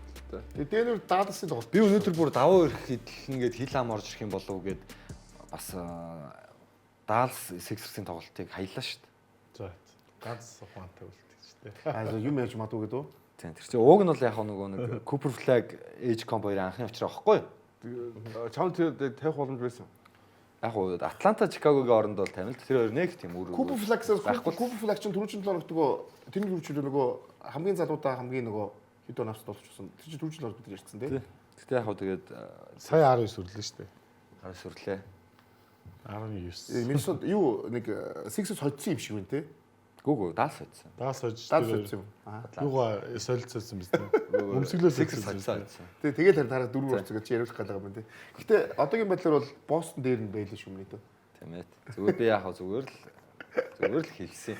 Гэтэ тэр хоёрын анхны уучраа гэдэг чинь энэ хоёр чинь ирээдүйд бас гайгүй өрсөлдөгч болж магадгүй гэсэн хүлээлттэй болохоор л гэж онцолж хэлсэн. Миний дүүдэл тийм бүлээлт байгаа. Танд байхгүй. Надад бол байх шүү дээ. Edge combat зүгээр оноо авалтаар нь хараадах шаардлага байхгүй. Тэр чинь хамгаалтан дээр хийж байгаа зүйл нь амар их шүү дээ. Тэр чинь гол хамгийн бид нар хараад defensive player of the year бол магадгүй тийм хамгаалт өгдөг байхгүй. Тулгааг бол байнга Тийм шүү дээ. Тэгтээ дандаа зөв юм ярих хэрэгтэй. Тулгааг тэгнэ. юм яриад тий. За Би өөрөөгөө ч яриаггүй зүгээр Cooper Flag, Edge Comp хоёрыг харж иж л наадах чи одоогийн байдлаар тоглолтууд үзэж ер байгаа. нь энэ жилийн драфт ангийнхан чинь ингээ бас түүхэнд яригдахгүй хэмжээгээр карьер нь эхэлцгээж шүү дээ. Бас тийм үү өнөө. Тэр хүн хідээс амар мэдгүй. энэ жилийнх шүү дээ мэдгүй. Үгүй энэ жилийн хідээс сонгоцсон нь санахгүй байна. Санахгүй байна маань шүү. Хараач хүн биш. Би харчаад хэлье. За. Та хиний нэг тал. та хинээс Одоо хоёулаа нэг тал хэвчтэй. За. Одоо битэр нэг. чи асуулт тавилдаг үү? Үгүй энэ чи бэлдсэн асуулт байгаа. За. Би энэ дгөө яг асуулт бэлдчихгүй. Үлдсэн. Би бэлдсэн. Тий. За. За яг явснаас нь л чи. Одоо би чи өнөөдөр нөгөө хүнд дуу. За чи хинийх юм бэ? Хиний асуулт. Манай талын асуулт энэ хоёроос сууж байгаа. 87-оос 1988 James Ward финалийн MVP-гээр Word. Тийм бах, тийм бах. Зөөр л гарцгаа зөөр л нь дий шүү. Тийм. James Ward. Хин жишээд.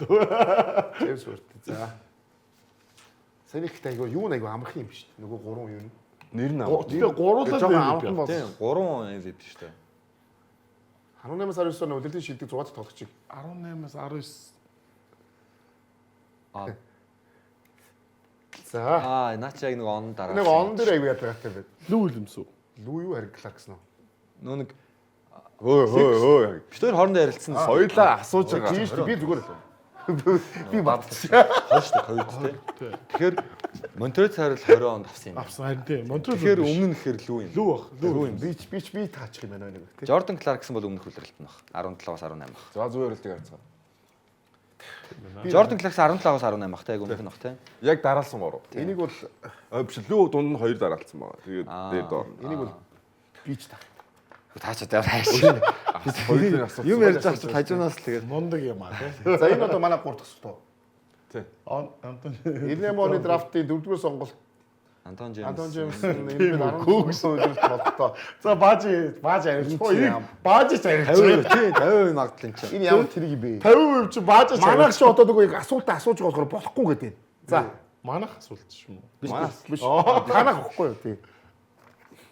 Ямар муу хоёр харин би бол үгүй л гэж бодож байна. Тэнгүү тийм байдаг болоод ийм асуусан болов уу гэж За бодлоо. үгүй гинэ. Үгүй. Үгүй л байх хэвээр шүү дээ. Зөөрөлт нь бол тим шүү. 10.2 самбар нэг үлрэлт дундчилсан байт юм байна. Нэг үлрэлт юм уу? Бүтэн үлрэлт тий. Дабл дундчилсан байт юм байна. За Яг Остер болд ичлээ. 2000 Wizards дөө. тий. За баярлалаа. Бас магадгүй л тий. Тийм л. За танаа асуултыг харъя л та. Хараа. Юу ээж юм бэ тийм. Цаавас юм. Жам оронт юм уу? Аль. Тийм бэ. Би бол Донон мич гэж бодож Донон мэдлэн байна. За тийм. За. байна. Энийг Болтон Донон мичлээ. Зөв. Уга зөв гинэ. Эцээ хариулт мөн үү? Хараа. Биш үү басна. Юу вэ? Jalen Green гэж. Жейлэн гэвэн. Ардуураа ингэж залдгүй маа жам орон. Санийхт яг юу нь бол Донон мичлээ гэж төстэй гэж. Тоглолт нь бол тий. Тэгхлээр Донон Энэ харин жоо хэрэгэлцээ тий. бас толгой эргүүлж шүү. Оо энийг дандаа энийг. Энэ юм бэ гэдэг байхгүй. Энэ урдлын кроссовер нь амар танил харагдаад байна. Хүү. За байжаарай. Нэг хөл дээрээс явж байна. За би ч бараг олчихчих уу та. Кроссовер нь амар танил харагдаад байна. Зэнийг за баясаа хэлдэ. Хэлэхгүй. Пи үү. Манай баг. Манай асуулт шүү дээ. Саяных бол сая нэг нөгөө жижиг сажиг алдаа гардаг. Юу хөлбөрч авахгүй Сая нөө. Zion Williams-ны өөдөөс тоглолч шүү дээ. Тий, зайны өдөрс үсэлтэй. Тэгээд байрлал асуух юм уу?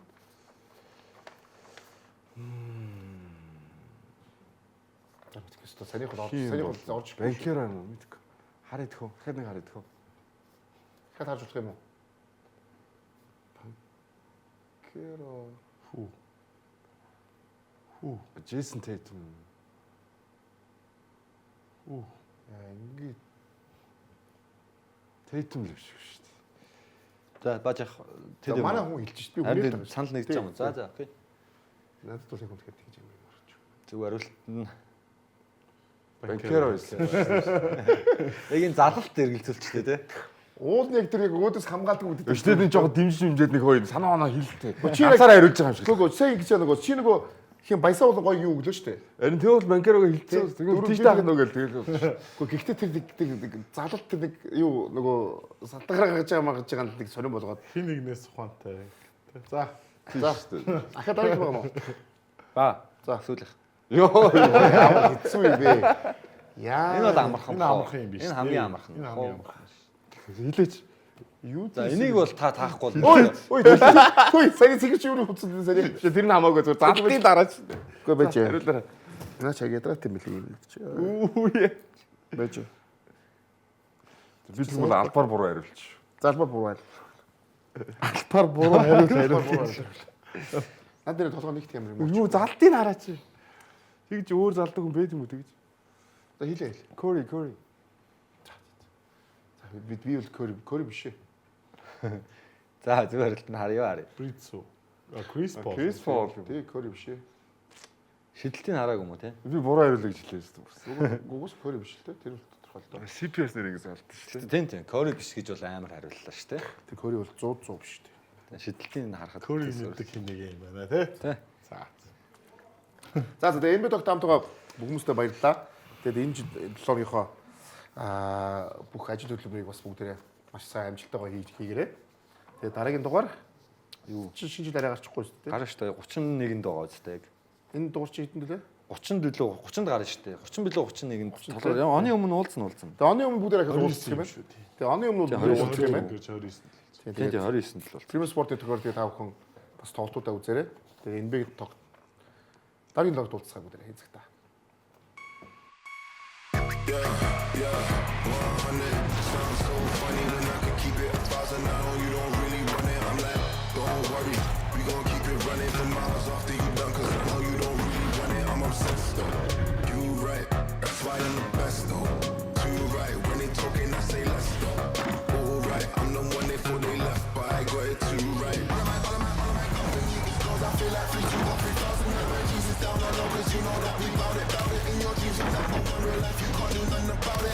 Say you the greatest, get your